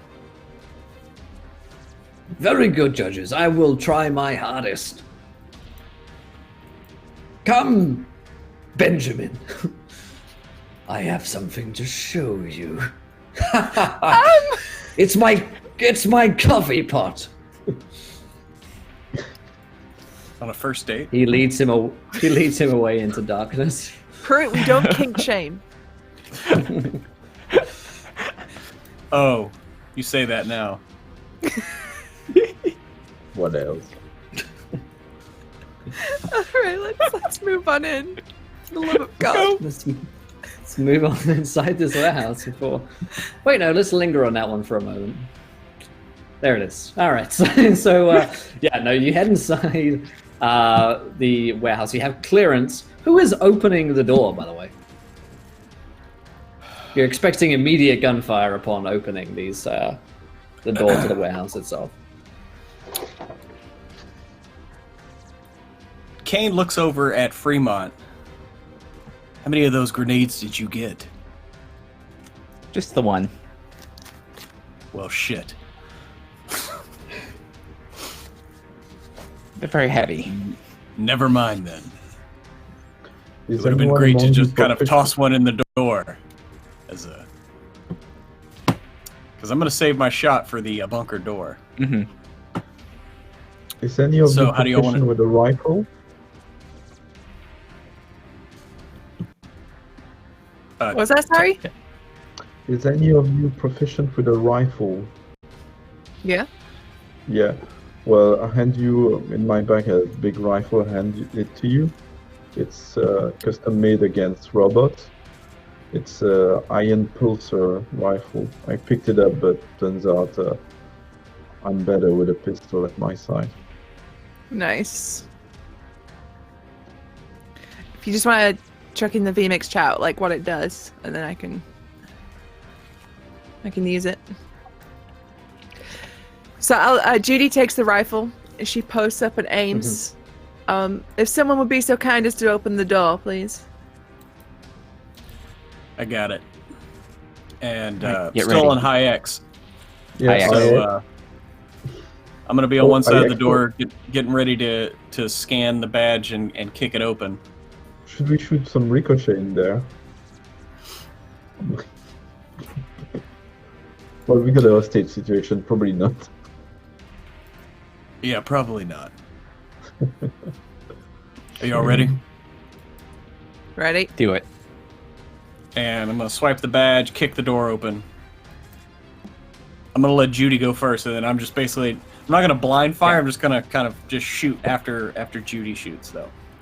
Same. All right, let's roll initiative for this new one, seeing as you guys are going into a fresh combat. I'll give you an extra 1d6, just added onto it, seeing as you guys have the first move here. So I'll ask for your totals here My in a God. second. Mm-hmm. So, in total, Judge Fair, what did you roll? 16. 16. Judge Judy. 21. 21. Judge Kane. 18. Ooh. Judge Fremont. 16. 16. Perfect. I'm going to roll only 3 for these guys. I rolled an 11 again. Okay, so between Fremont and Judge Fair, which one of the two of you want to go first, seeing as you rolled the same? Why don't you go first, Judge Fair? You probably have better skill at that. Okay. So the turn order will be Judge Judy, who gets the first shot, fittingly. Then Judge Kane, Judge Fair, then Judge Fremont, and the robots go last. Now I should describe what happens as you kick open the door. You see no less than 5 of these robot warriors on the floor, the machine factory floor. So again, a ton of wearing belts everywhere, a lot of heavy machinery. Mostly it's robots that have been working here, but it seems like Benjamin was kept around to sort of maybe administer help to the robots if they needed it, or sort of as a slave. But these 5 robot warriors all have a pistol arm and a sword arm, and they look ready to use them. As soon as you kick open the door, they all scream, "Death to the fleshy ones!" And it is your turn, Judge Judy. What would you like to do? So first of all, she's going to shout pull as if she's going skeet shooting, and then she's going to aim for the biggest one and use my aim exploit and then shoot. Let's do it. Oh, no, not with D4s, I'm not. Wrong dice. 12. Ooh. No. No. Ooh, no. So I'm not Nope. using my weapon. I'm not familiar with it. It's, you know. It's awkward. Yeah, It was, I guess that was your exploit. You used the aim action, so Yeah. that would be your turn. Judge Kane, not an auspicious start to this combat. You've got multiple hostiles on your face. What do you want to do? Well, in that case, if the shot goes wide and I don't hear a robot explode, he's just going to be like, "Ugh," and I'm going to pop around the corner, and I'm actually going to use the aim action to make sure I get a hit, because I do have an exploit for that, so I can do plus 2d6 on my roll with the aim action. So, Alrighty. that's going to be that. And 2 more. Almost! So that's a hit. That's definitely it. So yeah, this is still high X because we did get extra rounds for that. Oh yeah. So that's 5, 10. 10 damage. 10 damage, and it doesn't ignore soak, right? These shots. No, I don't believe Alrighty. that high X ignores soap. Right. That's the explosive, but that's good. 'Cause Or that's armor double. piercing, I believe, also does. Armor piercing, yeah. Sorry. So you shoot it. You dent one of the robots. We'll color them. That's how we'll distinguish them. There's a red robot. There's a green robot. There's a yellow robot. a blue, all the colors of the rainbow. And the last one is a purple robot. So you got red, green, yellow, blue, and purple. It's like the fucking Teletubbies, but more terrifying. Actually, no, I take that back. Nothing's more terrifying than the fucking Teletubbies. Like, Yeah. No. sometimes I wonder why I'm fucked up, and then I just think back to Teletubbies. Yep. Thanks, Mom. All right, that is Judge Fair. It is your turn. I should show you Telesha in one day. Quick rule question. Fritz, you mentioned I cannot roll more than 5 dice, that's right? Because You can't roll more than 5 dice before exploits or luck. Yeah. Right. So, So there are like, 5 you're- dice in your max pool. Yeah, go ahead, bro. Yeah. Okay. No, I was just gonna say with attributes and skills that, right? It's the way I understand Right. it anyway. Okay. Just I got one at 7. And then so I'm you can use your exploits like aim to add an additional d6, and, Okay, and so I'm on and so forth. using- When you level up, using- you the max points. I'm using aim, so I got 5 plus 1d6. So 6 Right. die. IX. 15. 15's a hit. Yep. Cool. So, how much damage is that? The IX? 2d6 plus 2, I think we said. 2d6 plus 2. 4, 6. And then you So double it double it, because it's it's a robot. robots. 8. So that's 12. Do you want to shoot the same one that Judge Kane went for, or a different one? Yep. Yeah, let's concentrate fires. Concentrate fire. I'll say it's the red one that you've been shooting up so far. It's pretty well dented. Okay. Judge Fremont. Yep. Just gonna What you gun still? notice that red one is hurt. So yeah, I'm just gonna take a aim shot at it. All right. Alrighty. Yeah. 16. 16 is a hit. All right. So that's 2d6. Damn. Dang! Ooh. And that doubles as well? Mm-hmm. I Question? think so. Yeah, so plus 2 to that is 14, doubles to 28 damage against a robot.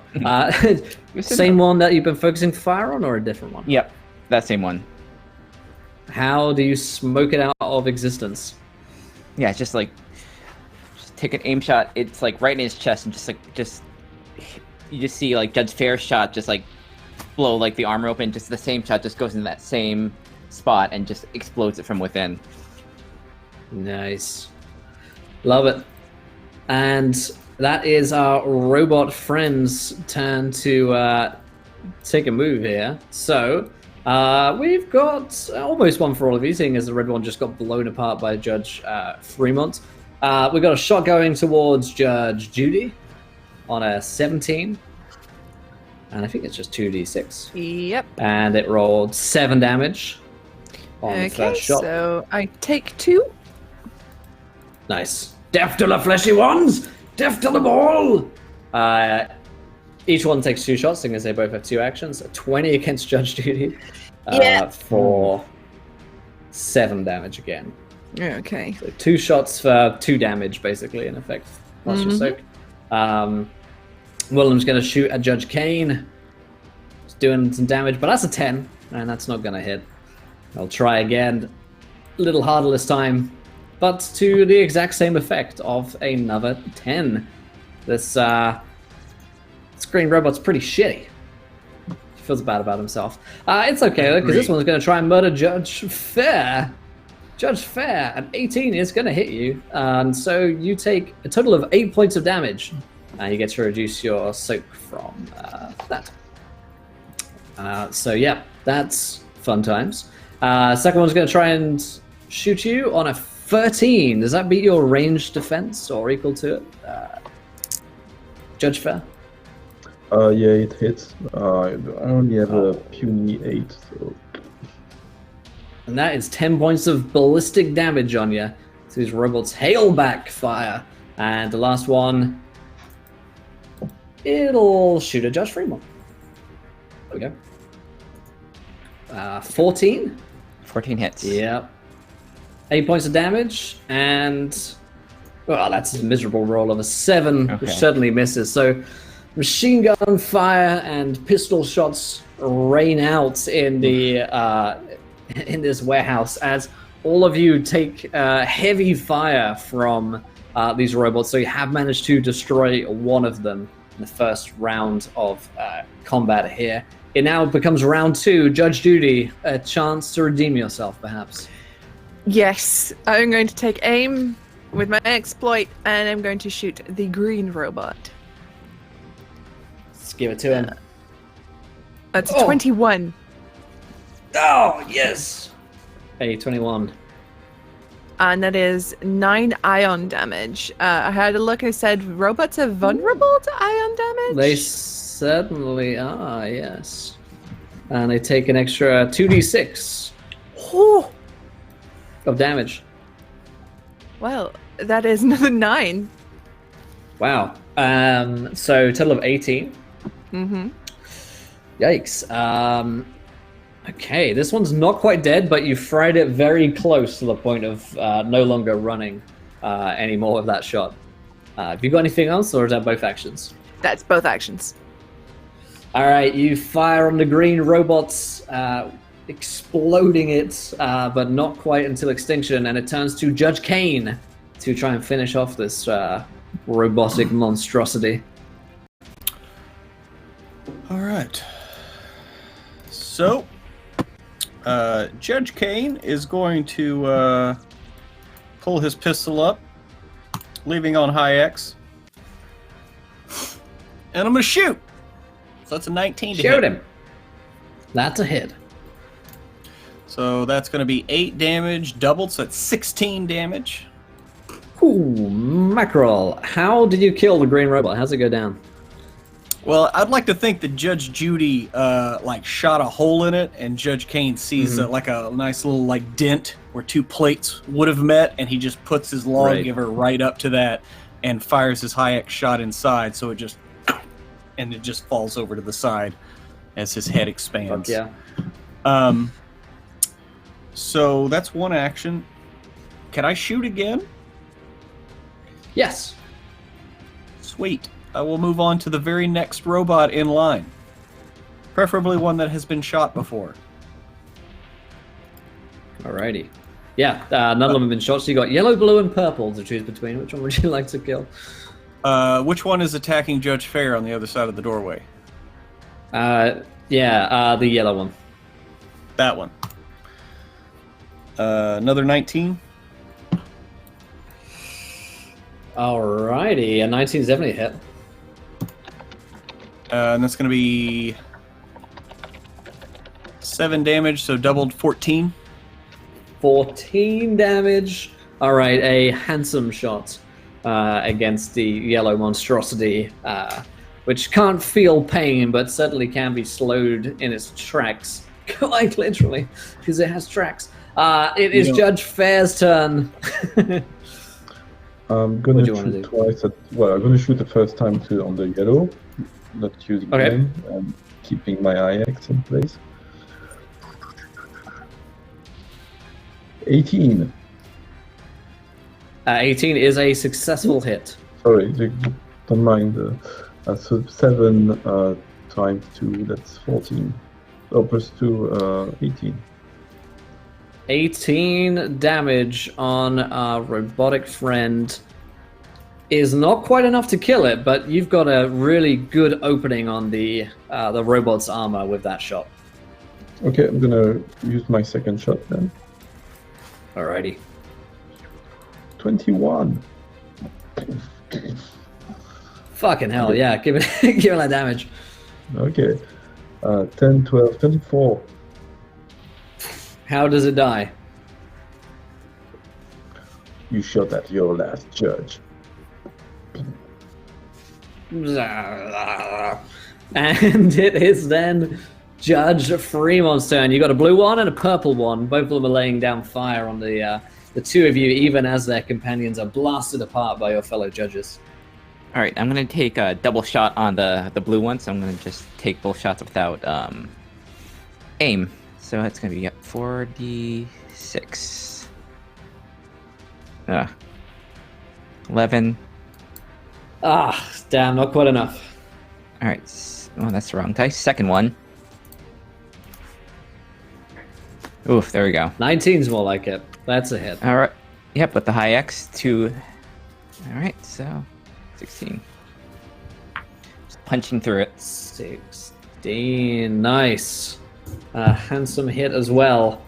Not enough to blast it apart. There's 2 of them left. They each have 2 actions. They're gonna each shoot at one of you. Well, 2 of you rather. So the first one will be against Judge Kane, and that is a 17. Judge Kane, so you take a shot here. That's a hit. And you eat 11 points of damage. It really just tears open part of your judge's armor and is left a smoking ruin. Next one, a Judge Fair from the same blue robot is a 12, which may be a hit actually, because you got a pretty low range defense there. And so you also eat 8 points of damage. 8. Do I deduce the Yes. soak from that or not? You do, yes. So soak is basically your armor. Okay, great. All right, Judge Judy's getting a shot here for 11. Hits. Oh, shit. Alrighty. You are going to be eating 11 points of damage. Oof. Oh, Dude. These ballistic robots don't fuck around. And last shot is against Judge Fremont for 15. all right. Yep. And Judge Fremont takes 7 points of damage now. Okay. So bites through the armor a little bit. Yep. The blue and purple robots are left standing. The blue one is injured. The purple one is not. It's round 3. It's Judge Judy's turn. All right, Judy is pissed, and so we're taking down that robot that shot me. Let's do it. So aiming again to give myself an extra dice, and bam, an 18. 18 is enough. Okay, and so it's with the ion gun, so that's an extra 2d6 for a robot. For 16 damage. Alrighty, 16 damage. Sorry, was that blue or purple? Purple, I think, shot me. Tinky Yep. Winky, that motherfucker. Tinky fucking Winky is his robot name across his lapel. Fuck.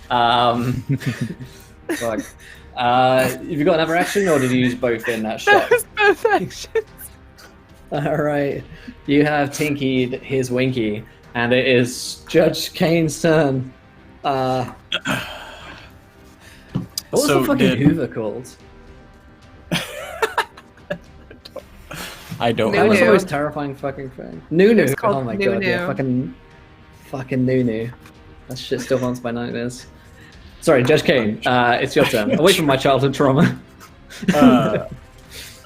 Hey, I just had the never-ending story. So anyway,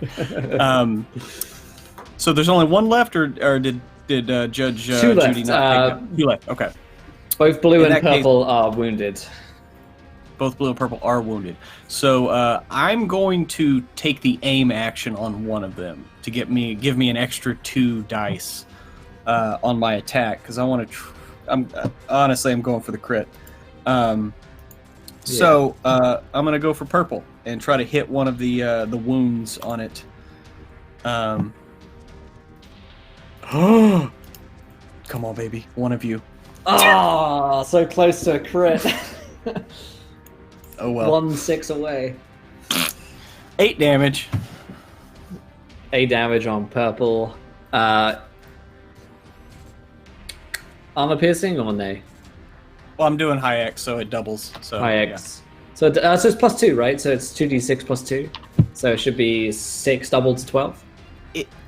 Is it? I mean, like, I'm looking in the book, and under Lawgiver Mark 1, high explosive just says 2d6. Oh, okay. Right. Unless there's another, See, I was looking at it on the cheat sheet, from like the pre-gens, and it says 2d6 plus 2 on here. Oh, I'm not sure where that's coming from, because I'm just looking at the equipment section. and Hayek's just says 2d6. So maybe that's like a skill or like something that pre-gen gives them. Maybe. Could be. It could be. Well, then the Could be. two pre-gens, because I got three different pre-gens, and they all have the +2. We have to cross-reference them. So they all do. Let's just roll with the +2. I like it more that way anyway. Sure. +1. Hey, well then, then. Well, for this session we'll give it +2. For the next session we'll take a look at it and Okay. and read So up then on 12 it. damage instead of 8. All right, that is still a number of maths, which is beyond me. It's not quite dead, but again, it's left vulnerable as you tear a rent in its armor. That's it for me then. Judge Fair. I'm gonna put a knee on the ground because I'm very badly hurt. There's blood spilling under my uniform on the floor. So purple is still standing, right? Yes, it is. Just about. Yep. Okay, I'm gonna shoot purple with my first shot. Come on, 18. 18's a hit. Also close to a crit. So 8 + 2 because it's horse rule tonight. 10, 20. 20 damage is more than enough to totally smoke purple. How does it die? I'm running out of one-liners. Damn it! You don't deserve a one-line. You're not even worthy of it, yeah. I like it. Judge Fremont. Oh, wait, no. Judge Faye, you got another shot. There's still blue left standing, so if you want to take the shot against blue, you can do so now. 14 is just shy of the mark, unfortunately. You're looking for 15s. Spoiler alert. Okay, so that will take things over to Judge Fremont then. Got to stop this thing before it shoots. You can see its pistol arm is going up towards the injured Judge Fair, trying to end it in his life. What do you want to do, Judge Fremont?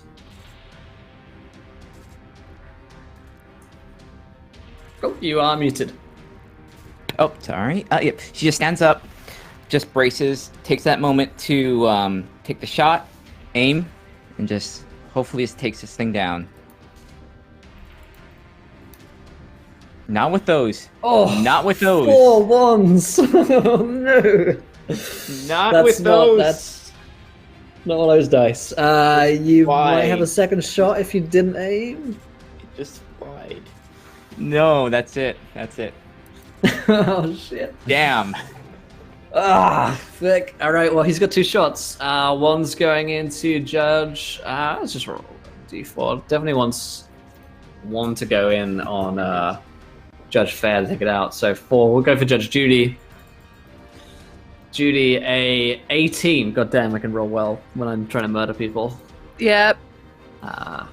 7 damage. Okay, that's only 2 though, because of soak. Yeah. And looks like we've lost Judge Fair. Seems like Callum's disconnected, so I can't shoot him. Uh-oh. He's wrong. Out of reality. Oh no. That's 14, and he takes 8 damage. We will get back to Callum when he manages to reconnect. He might be down. He might be down. He might be down. It's round 4. Judge Judy, you watch as the last remaining blue robot sinks around into your own armor and then one through Judge Fair's. What do you do?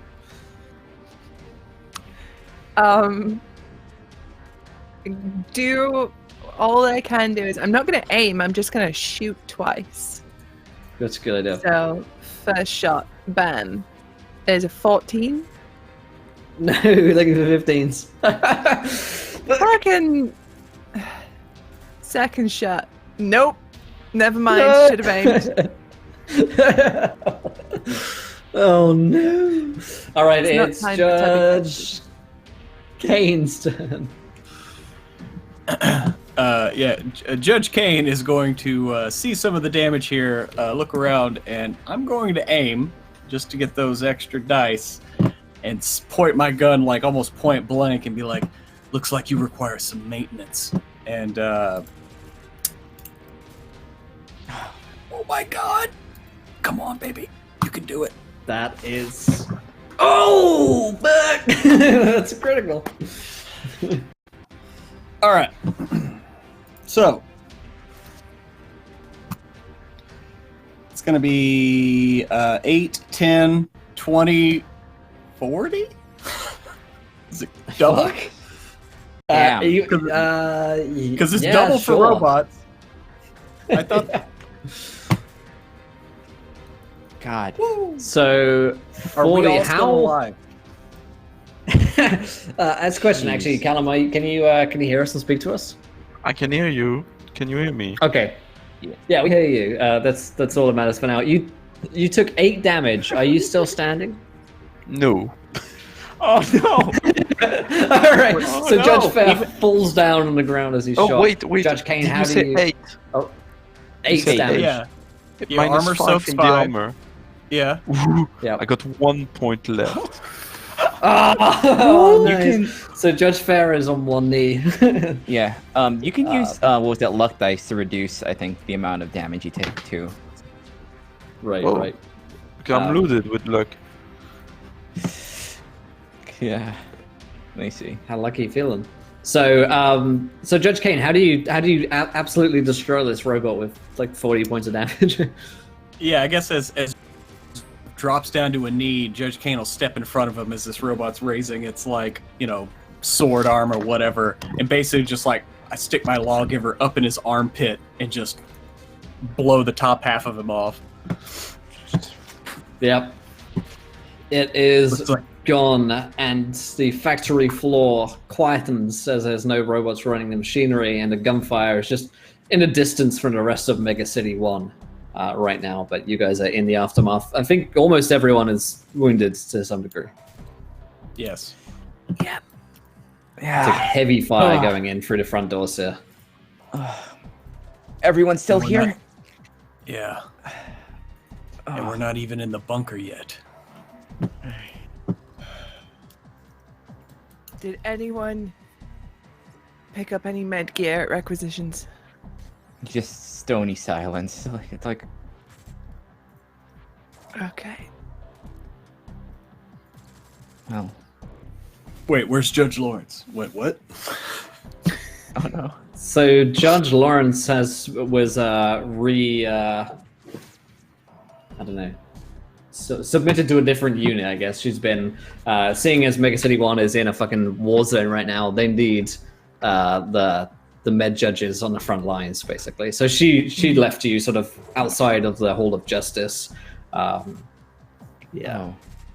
The Transferred bureaucracy at a will time kill like us. this? No, I'm sure it's a conspiracy.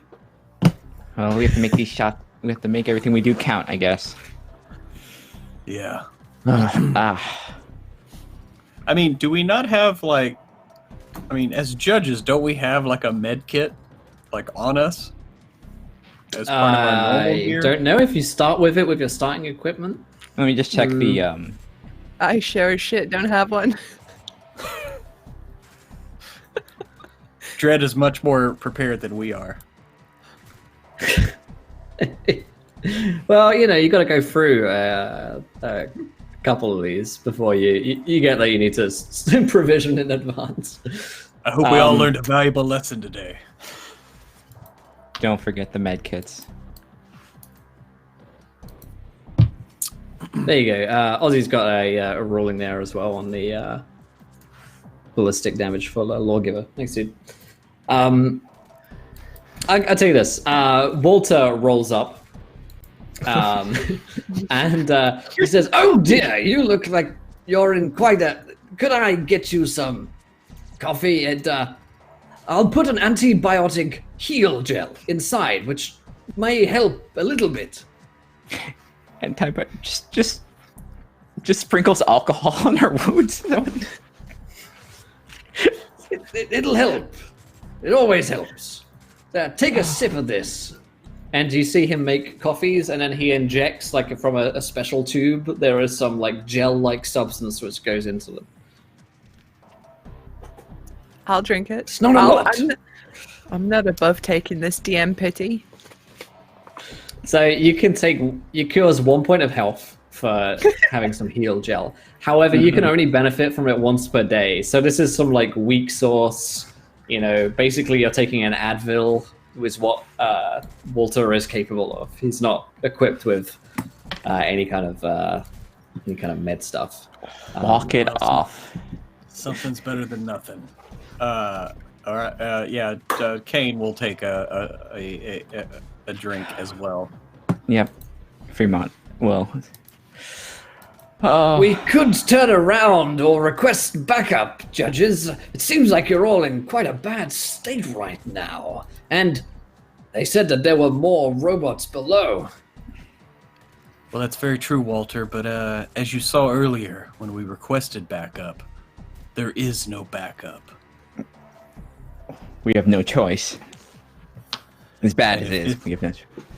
And if this is the center point for all of this, then we got to keep going. The city rests on us. If we die Perhaps during this, we then could we've look done our around job. for some medical gear before pressing on. Perhaps something could help. Hate to see you all in such a way. I agree. Could check Is there out if anything there's a that gives- staff room. Yeah. Oh, With yeah. the- That's a good, the that's a good fake idea. unit. That's an excellent Or idea. something that has the schematics of this factory. Maybe other ways into that bunker. Gas mains, things of that nature. I've got a low social. I don't know if that would cover health and safety regulations and in working environments like this, which would lead me to know somewhere I could find a med kit around here. Let's have a perception roll, which is based, I think, on intuition. Okay. What? Not low. So intuition. What's 5d6 anyway? It's my maximum. There you go. 15. That's pretty good. That's pretty good. Yeah. Alrighty, so you take a look around, and you don't find anything which is of the kind of grade or quality that the judges would be used to. So like back at HQ, they got the premium shit and the good drugs. Here, what you find is strong pain relief, painkillers, basically. So these ones work just like regular ones. They're a bit more addictive, a bit more expensive, but you find enough for one dose for each of you, which gives you a temporary boost of 2d6 health, but only for an hour. So you have about an hour which these drugs are going to be handy, and then you're going to crash, basically. So they're by no means a cure-all. You only have a limited amount of time that you're going to be functioning on them. And these are 2d6. only one. Can you use them more than once per day, or is once per day the limit? It says... yeah, it doesn't say that you can't use them more than once. So, yeah, Judge you should be Spirit, able to... right? if one person wanted to take 4... Yeah, so as Judge Fair is handing those out to everyone, Kane will like push his back to Fair and be like, "You take mine. I'll be fine." Well, let's start by rolling my 2d6 from the first hit. 8, That's pretty good. which brings me to 10. 10 temporary. Because I'm sitting like on 17 of 22, so Yeah. Yeah, I'm gonna take the second dose. Yeah. Judge Fremont's gonna just hang on to hers and just say, if we need this, we're here longer than we need to be. I'll just hang on to it. I'm Oh, fine. I'm popping mine. Ooh, nice.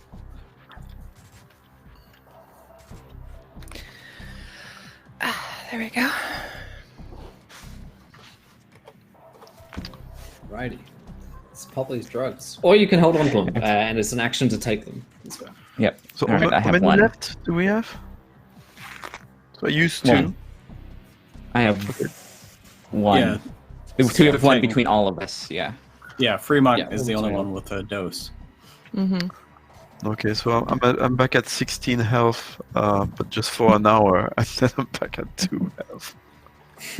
Well, then we'll stick you again with it. You'll have more. We'll just keep you. The drama, the Did those- tension. We got 1 We hour got an to hour. sort We this got 1 out. hour. We got an hour for it. We have 2 hours if we can just keep sticking Judge for Indecent exposure to a judge. Too.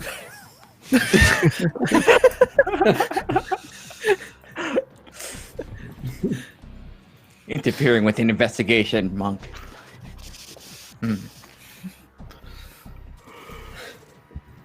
Alrighty. All right. You do find the entrance to the bunker as well. It's a door which leads down to a set of stairs, as promised by Benjamin.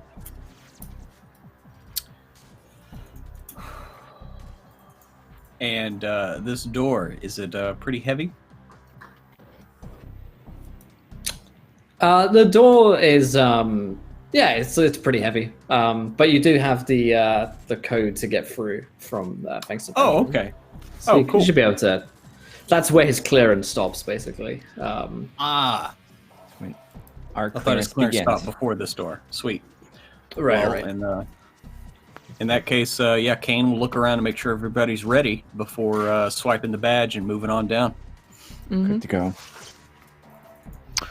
Yeah. Let's sort this out. All right, then. So the team of you move down the corridor. Who's sort of leading the way? I don't mind being in the lead. I'll get shot I can. first. Yeah, I don't mind being up front as well because I've probably got the most HP right now. I'll be after Judy. I have the next amount. Let's keep Fair at the back because we don't want him to die. Fair's to his part in that battle by soaking hellish amount of damage from robots. He's still standing. That's commendable. Yes. All right. Duty So as you for my guys, life. as you guys head down the corridor together, down the staircase rather, it comes to a corridor, which is about 100 feet long, and just peeking your heads around the side of it. So you guys are presumably taking it a little quieter. Down the end, there is a blast sealed door, which is just closing. Inside, the moment before it closes, we'll say Judge Kane or Judge Judy, either of you, as you're close to the front, you'll spot that just beyond the blast sealed door as it's closing, you get a glimpse of a woman who's in a sort of like doctor's uniform, I suppose. She's poring over some papers and robotic parts, and then the blast door closes. In front of the blast door is one of what Benjamin described as an octopus guard or an OCTO-BOT. This thing has arms which look to be extendable, perhaps as long as 15 to 20 feet. The arms themselves look like they could crush a man with one in one fell swoop. It is large. It's much larger than the other robots that you've come across, and these multiple arms come out of it, making it look quite like a octopus. It's pretty terrifying, and judging by the look of it, this thing's got some pretty good sensors on it as well. So jumping out into the corridor is likely to be able to detect you.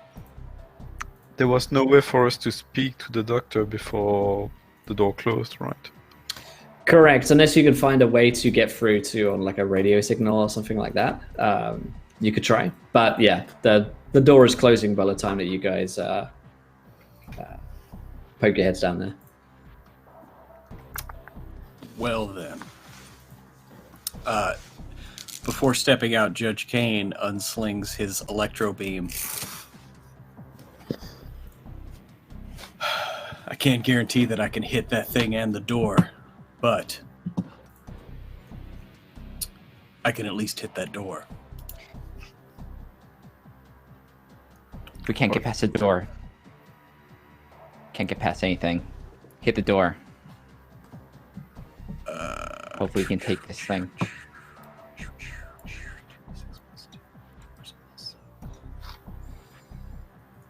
And how far away is that?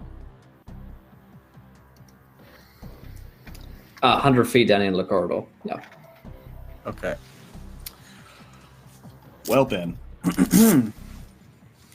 Judge Kane will get the electro beam ready, and basically what I'm going to do is try to lay down for more stability with aim and also lower profile, all that goodness.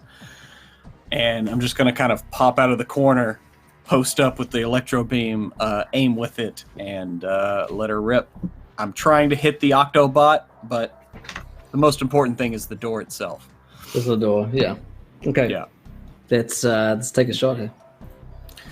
All right. So what did we say that was? Intuition? Yeah, I think we did intuition based because more sort of mathematics. Yeah, it's got a lot of buttons and dials.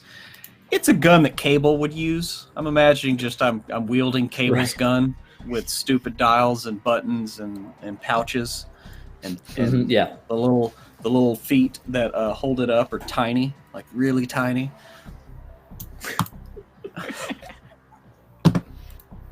So that's 16. that. But I did say I was taking the aim action, and I do have perfect aim. So actually, I'm sorry. Yeah, no. Yeah, that's not specific to the Lawmaster. Right. So that's 22 to hit. Nice. 22 is a hit. Alrighty. Again, this huge fucking explosion goes off down the end of the corridor.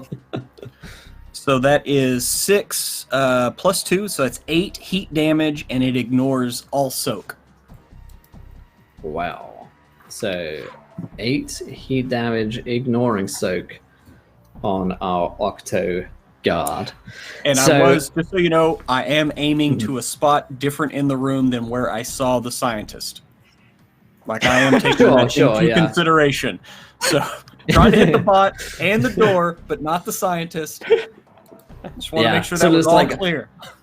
Explosive ionic smoke emanates out from the corridor, and you have to look away even with the visor of your judge helmet to stare at the amount of glare coming from the explosion down there. And when the dust clears, you see the octopus guard does not look happy at all. And it does not look particularly injured either, which is the most worrying thing. And neither does the door. And it says, "That was a mistake." And it's time for us to roll initiative. Well, shit. Let's do it. So, plus tactics as well.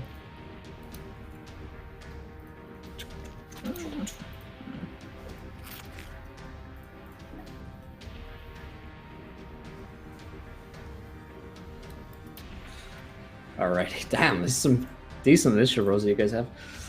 Alright, let's get them off here. So, Judy, what did you get? I got a 17. 17, the perfect number. Kane, what'd you get? 20. 20. Dirty 20. Judge Fair. Always. 18, no? 18. Judge Fremont. 12. 12. And let's see what an OCTO-BOT, as I'm calling it. Initiative is 3d6. Oh, they're kind of slow. Kind of slow, which is the nice thing. Oh. Yeah, I rolled a 6 going at the end. Okay.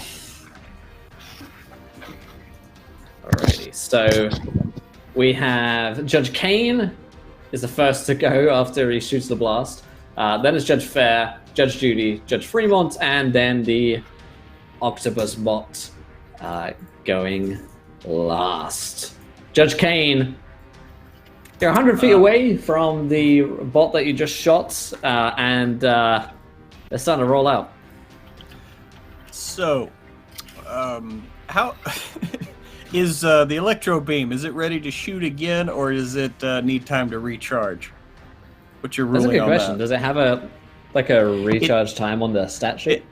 No, it doesn't have anything specific at all. I'll let you take one more shot with it Okay. before it's like overheating. Okay, then I'm gonna just try to stay calm, not moving. Gonna take the aim action again, and yeah. So here's there's 5. Oh my god. Ooh.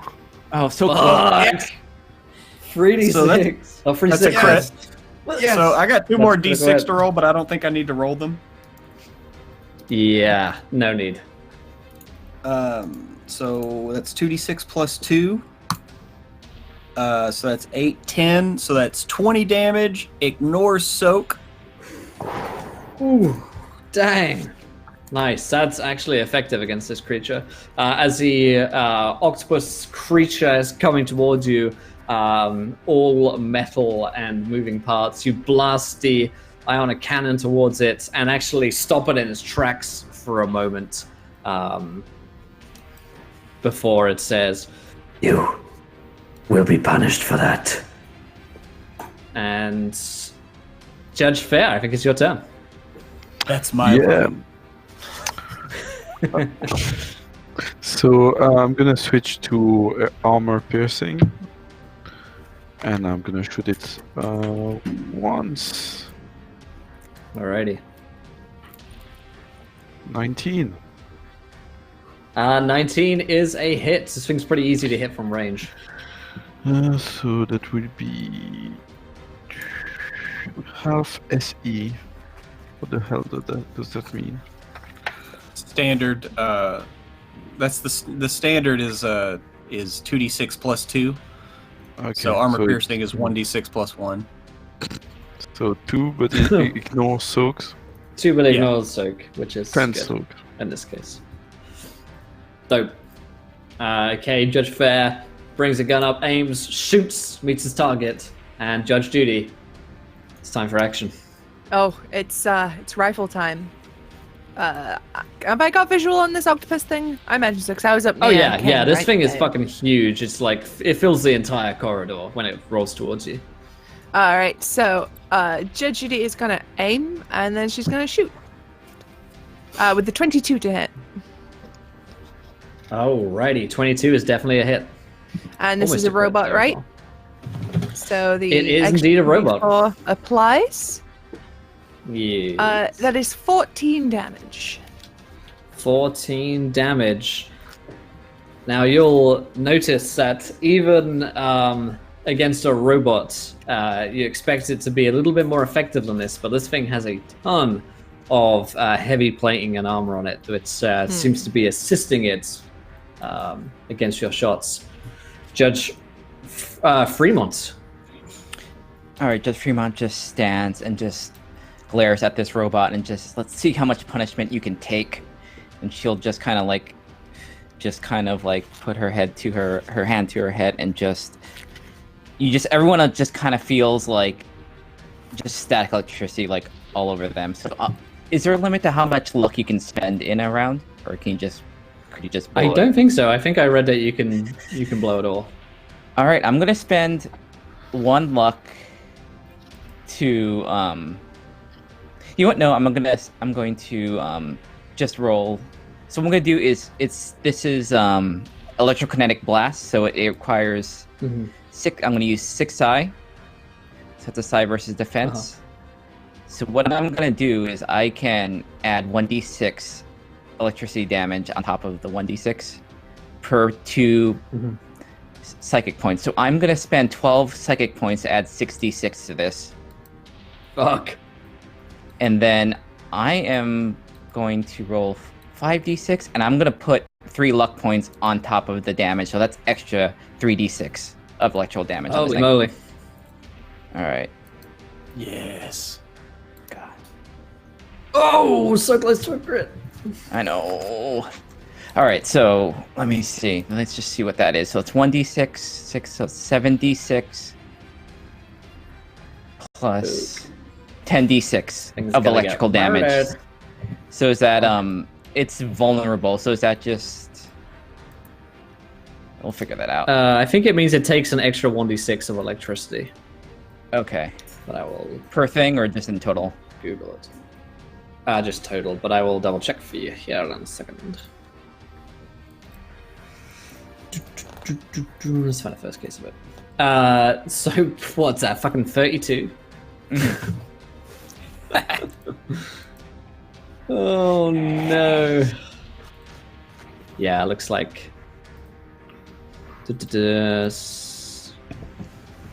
Yeah, so roll a. If you haven't rolled the extra 1d6 yet, go ahead and do so. All right. So 34. And then there's maths involved. I play games with maths in them. So 4 minus. I'm not going to say what the number is because it's embarrassingly easy to have done that piece of math. All right, so I'm not saying it was minus 10, but I'm kidding. So yeah, it's not quite dead, but this thing is it's lost a couple of its octo arms, let's say. Yeah. With So the shot. What does it look like when you channel this psi power? Yeah. So just like you see her just kind of like clench her fist and just like this gigantic like just bolt of electricity just comes from like maybe a foot in front of her and just slams into this thing. And you just see her just like afterwards just kind of like leaning against the wall, like she's just like just drained from it. Alrighty, it is a robot's turn, and he's currently suffering 2d6 ionic. Okay, that's good. Says he has a condition on him from the critical hit from Judge Kane's weapon. This creature is going to flail, which is one of its actions that it has, as all of its robotic arms flail out down a corridor. So, who are the two judges in the lead? I think it was Judge Kane and Judge Judy who were up front. So, both of you gets to attack adjacent targets by flailing its many metal arms around itself wildly. So, it's going to make an attack roll against each one of you. So, this first one will be Judge Kane, and its attack action has 66. Oh. It rolled a 20. Oof. Yeah, that's a hit. And you take... Man, this is fucking painful. Getting hit by an Octobot. You take 13 points of damage as it just smacks down on you and says, I am the one who brings the punishment. And it is going to be attacking Susie, Judge Judy. We have a 23. Yeah. Oh. And you take 12 points of damage. And you also get moved back 10 feet. So Judge Kane and Judge Judy, the two of you are just assaulted by its arms and pushed back. Even as this creature is so close to death, it's still able to almost take you out. It's round 2. Judge Kane, what have you got? Yeah, so he's knocked back against the wall away from his electro beam, so he pulls out the lawgiver, which is still on high X. Not going to change that anytime soon. And just kind of pulls it up slowly, taking close aim, impersonating a judge, assaulting a judge. The sentence is death. And let's see. So that'll be 7 dice total. It's a hit. There's 2 of them. Oh, almost a crit. Oh. All right, whatever. That was the sound of not getting a critical hit, by the way, for those listening on podcast. Yep. We can sample 20 that. damage, though. 20 damage. From the high X. How do you kill? Yeah, I look and I just point straight at whatever passes for his face, head, eyes. I don't know. I'm not sure. But just put the round right down his throat and just kind of slump back against the wall. Like, As it dies, it sort of gurgles out robotic sounds until finally it lays itself dead on the ground. Whew.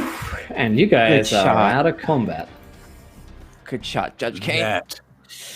That is how you dispense punishment. Yeah. He just kind of starts limping forward. I don't think I can do that again. I think I'm gonna fall on the ground. Judy just spits out a tooth. No just one's gonna blame you. Yeah. See like a little bit of blood just like trickle out of like Judge Fremont's like nose. Like Are you? Judy will go up and Fremont, like are you- put a hand on her. Are you okay? I'm fine. Are you all right? Just I'm good now. I'm good. All right. Lot. Seemed like a lot of exertion. I think it certainly needed it. I normally don't say this to a fellow judge, but I'm glad you weren't wearing your helmet today. Need a clear eye line of sight on that thing. All right, Let's get judges. this door. It's up to us. There's no one else here. I know we're ass kicked. We're bleeding all over the place. But that just means they could slip in the blood. Let's do it. You Gone fucked this up, far. Kane, but I'm with you. I'm a little delirious from blood loss, but that's fine. Yeah, And you he's are. going to pick up his electro beam again. In those shots, did the blast door take any more damage? It has taken some. It's actually sort of peripheral damage. It's not actually as much as you would have liked. But as you're standing outside the door, a little sort of radio speaker comes on, clearly from someone inside. It's a female voice, and you hear her say, "Who goes there? Name gonna use yourselves." I'm gonna use Voice of the Law, which is one of my exploits. Judge Fair here, representing Mega City 1 Justice. Me and my 3 colleagues would like to proceed inside your laboratory to proceed with asking you a few questions kindly. And who do you work Please- for? Please Judges? open. I'll open the door when you answer my question. Who is it you're Right. working for? Can I try my mental attack? I was going to say, Kane yeah. leaps forward. Oh, sorry. So yeah, the exploit is that I've got a mental attack and I can ask her to do one thing, and that would be to open the door. Okay. If that's yeah, all give right. it versus her mental defense. It's within 30 feet, so yeah. So that would be yeah, okay. 14 mental attack.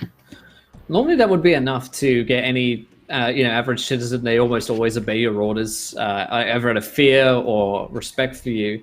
But it doesn't seem to be having an effect on this potential perp that you're speaking to over the radio. Kane goes up to Judge Fair and whispers to him, "Tell him Womack sent us, so tell your robots to quit attacking."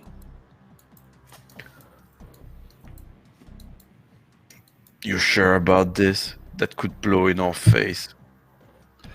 Listen, I'm not one for deception. You shouldn't have to lie to uphold the law, but we need to get through that door. And so, if this information can get us past this door and to where we need to be, then it is the right course. Alright, that's your call. We're sent here by former Judge Womack. And what were your orders? Orders are to proceed inside and make sure you are safe. His concerns that some of the robots you have impacted might be less under control than hoped. Strange, then, that he didn't arrive himself or send any word ahead of this message. He sent you 4 fully trained and cooperative judges. That's quite impressive.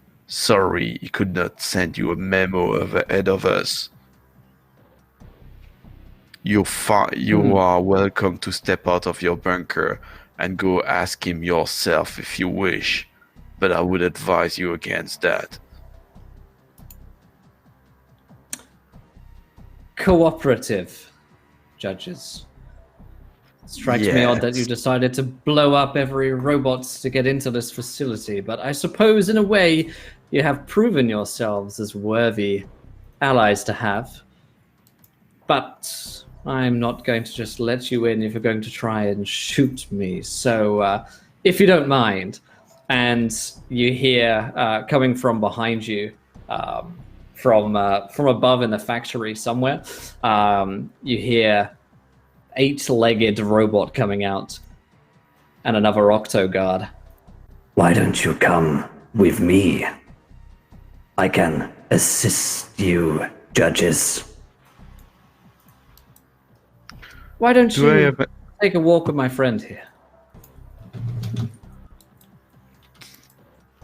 Do I have any way to tell through her voice if she took the bait at least a tiny bit, or that she's just setting us up for an execution?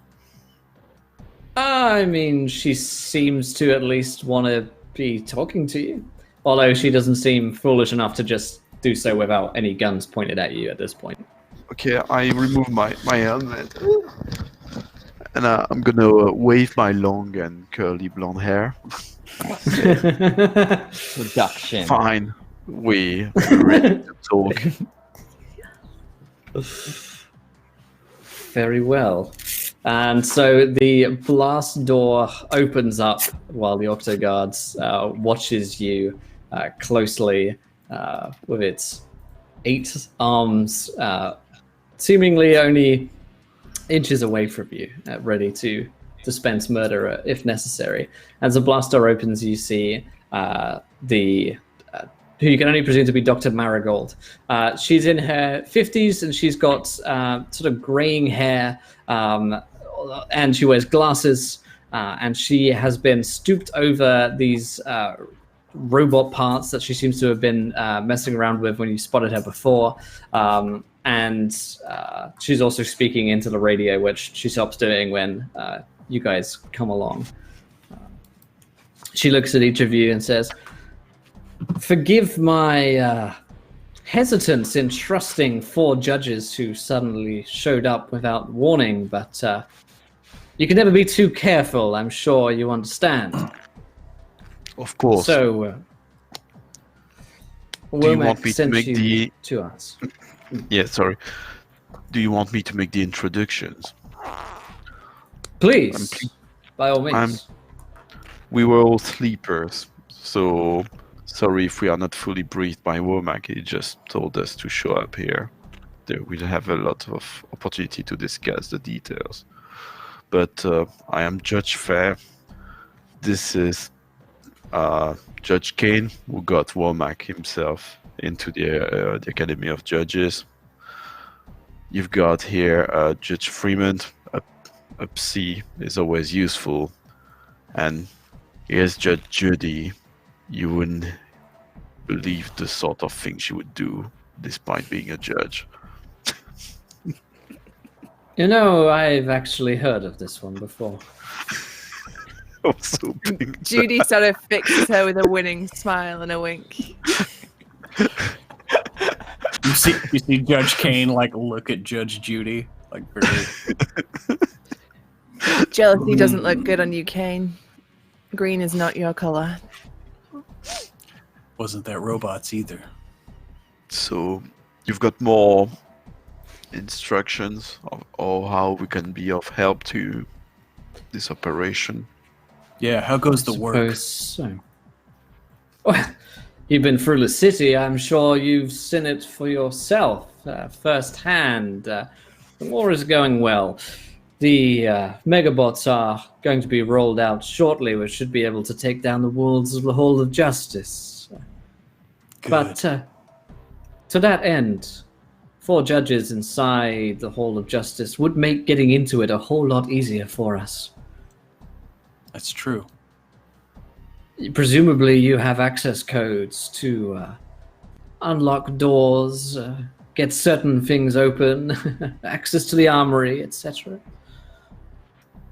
We can get you what you need. I just want to make sure that this is citywide. Understood. Well, let me be clear then. Once the Megabots roll out, they will head to the Hall of Justice, which is undefended, relatively speaking, with Dredd out of the picture. And once the Hall of Justice has been taken, then these scattered judges will be little defense against the rest of us. And you will all be granted positions of wealth and, most importantly, freedom as well. In the new world. Yes. You will no longer be subject to a master. The same way that these robots have been. Finally. But if all four of us She go smiles with with you, the... Oh. Yeah. Go ahead. Yeah, she If all smiles four with the of us- zeal of like a zealot. She's fucking into it. But if all four of us go with you, then shouldn't somebody stay behind to protect you? I mean, is this not the focal point of this whole operation? I mean, that's why he sent us. I'm not sure. I'm not sure what Momac told you, but no, this is just one of the cells that we're working on at the moment. It's not the most important base, I'm afraid, but I was well protected here until you blew up most of the robots. So which one of you is good with a gun? You can stay behind. I've got this. Really? None of you? All right. Looking around the room, like what is in this room right now? That is Robotic active. parts, computers. She's got a lot of computers that seem to be wired in together. That seems like where the intel, where the data is. And you remember, Danny did give you basically a USB file to USB drive to like put into her computer and get access to. All of you have one of those, so any of you could perform that sleight of hand. That is true.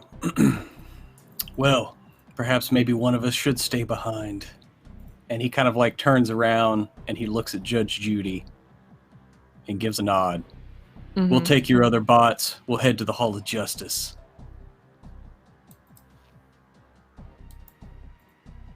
Very well. Judy nods back to Kane. Will we be able to communicate on a private line once you're back inside? Yes, I'll Judge give you- Judy can, she can communicate via our closed communication system. It's still active. Very good. Make sure we don't have anyone listening in that oughtn't to be. That would be most unfortunate. And to hold you to your promise, if the doors to the Hall of Justice are not opened within 6 hours, giving you enough time to get back, then this one, pointing to Judge Judy, well, I think you understand what an OCTO-BOT is capable of. There won't be Certainly. much left. Right, now that we all understand one another, send my thanks to Judge Womack. And get on with your mission. Time is running out, wouldn't you say? For them. Yes. Time is running out.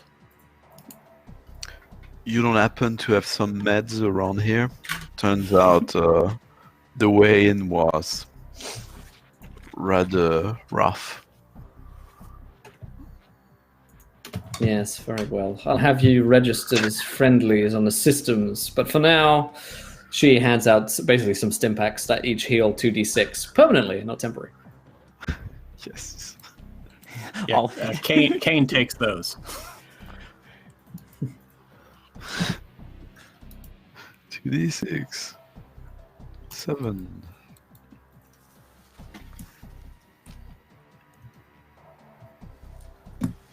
So I'm gonna consider Alright. that the temp are completely gone now.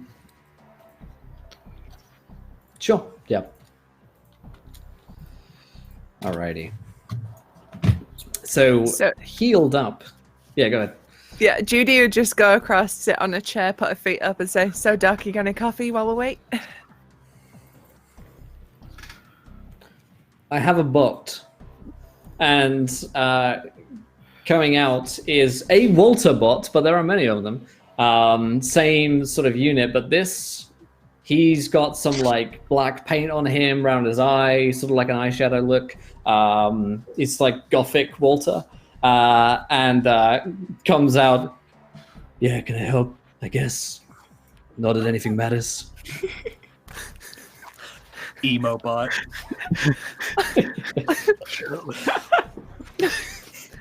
The light sound of My Chemical Romance comes out of his speakers for a second.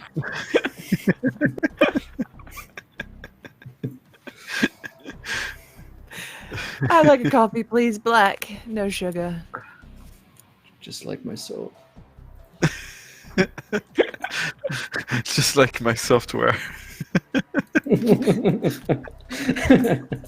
Pulls you a black coffee, and Dr. Marigold turns to the rest of you and says, "Well, good luck. I'll be hearing from you soon, and it'll be an end to the judges once and for all." Here. Yeah, Here. Yeah. certainly. It's been long Kane enough. will Kane will turn and look at Judy one more time, give her one last nod, and then walk out, pick up his electro beam. Well, be seeing you soon. And she'll turn around. Alrighty, so as the group of you leave, headed back to report on what the hell has happened, and Judge Judy stays behind in the bad guy's base with black coffee and an emo bot.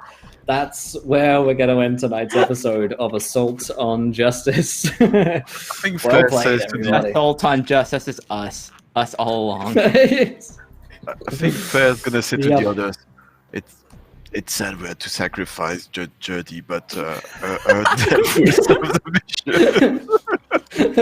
It hurts, but I do it for the law. She's Yeah. gone. Oh boy. She was Denny's only ally. Now he has none. Nothing. Oh, Wow. man. Wow. I think that's the way she wanted to go. Yeah, this is... Oh boy. Judge Jenny's, Yep. Judge Jenny's gonna be in deep shit.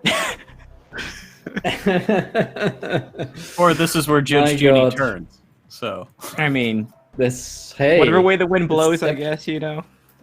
It's episode 4 next week, and Judge Judy's already decked out with the villains, complying with every command. Yeah. Yep. It's only a matter of time.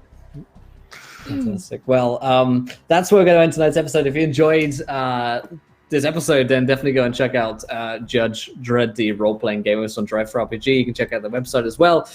Links are in the description. So if you want to check it out, head over there and have some fun blowing up perps and robots in the Mega City 1, as we have been doing here. But the show's not over, because we've got another game starting in just a few minutes here, which is Zweihander Black Hearts, in which the party are dealing with some bad shit right there as well. We just had a duel which ended with a wild magic surge, and one of the combatants ended getting teleported into the ground.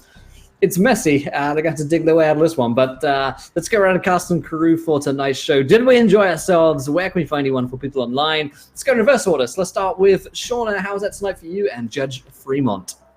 Oh, it was good. I love being able to use the site, and I also love that we're like double or maybe triple or quadruple agents at this point. Who knows? Let's see how well it'll do next time. Yep. Shauna, Flying Cirrus on Twitter. Have art, and I have a pin to with all my games that I do throughout the week, and especially on Mondays. It's the conclusion of Liberation Joff on the Greyhawk channel. So either we live or we die fighting giants. Guess we'll have to see. Enjoy. Fantastic. And Susie, how was that tonight for you? And Judge Judy. That was awesome. I can't wait to get murdered by Dr. Marigold while these lot just go, "Oh well, she's not our problem anymore." There's a plan. But yeah, that was a lot of fun. Kicking some robot ass and getting our ass kicked by robots is always a good time, as well as fucking up the Teletubbies. You know, it's kind of beating back some of that childhood trauma through roleplay. You know? But yeah, I'm Susie, otherwise known as Susanna Grace. I'm a variety streamer who does video games, art streams, and tabletop RPGs. You can find me Monday, Tuesday, Wednesday on my channel. Thursdays, you can find me at RPG Webby. Fridays, find me here. And on Sundays, you can find me on Tales from the Grim. I do have a pin tweet, so check that out, and it tells you exactly where I am and what I'm doing on any given day. Fantastic. And let's see, Callum, how was that tonight for you and Judge Fair? I love the shooting the Teletubbies. I think it's really in tone with Judge Dredd. There's always cameos and Easter eggs like that, so it's perfect. So sorry for not knowing the rules better and all the different equations, which is part of the game. So yeah, I am Callum from the Rollis podcast, the proudly London-based show of tabletop RPG fans across the channel, the pond and beyond. I was hoping to be able to announce something today, but on June 29th there's going to be something rather nice if you like Dungeons and Dragons in London, so keep an eye on my Twitter account, Facebook page, etc. I relaunched the shop of apparel, so I got t-shirts with the logo of my show and a very nice Cthulhu, but this week I will add a new t-shirt with Judge Dredd. So if you want a nice judge on a t-shirt, it's really nice art by Rollin Guns, and I think you will like it. So yeah, have a look at Rollispod as it's written down there, and I will post a link to that. Fantastic. And Pruitt, how was that tonight for you and Judge Kane? Well, you know, dispensing justice is thirsty work, so I like to have a cool, refreshing drink, and in order to make that so, there's nothing better to cool your drinks off than ISO cubes. That's right, ISO cubes. They keep it cool, and not using them, it's a crime. Anyway, it was awesome. Sorry, I've been thinking about that commercial all day. Judge Kane will be a sellout after this is all over. This was awesome. I love Dredd and the Dredd universe, as you can tell. So every week that I get to do this is a treat. Unfortunately, I will not be here next week because I will be in LA at D&D Live for the D&D Live event. So I'm currently trying not to explode in excitement for that. So y'all will have to dispense justice without me as Judge Kane walks out of the room and passes out or something. I don't know. Will is talented. He can figure it out. But I am Pruitt, one half of WebDM, where you can check us out on YouTube for D&D, tabletop RPG, DM advice videos every Wednesday. We have games Tuesdays and Thursdays on our Twitch channel, and I am here on Wednesdays for Cult, which I'm looking forward to session 1 of that because I made a true baby boomer asshole piece of shit. And guess what? He's the victim. So come and check that out next week, and I hope everybody has a great time next week here for Dredd. I will try to watch it if I can, but I will definitely catch up with the VOD. Yeah, this is awesome. I love this crew. We obviously have a fun time here. Fantastic, absolutely.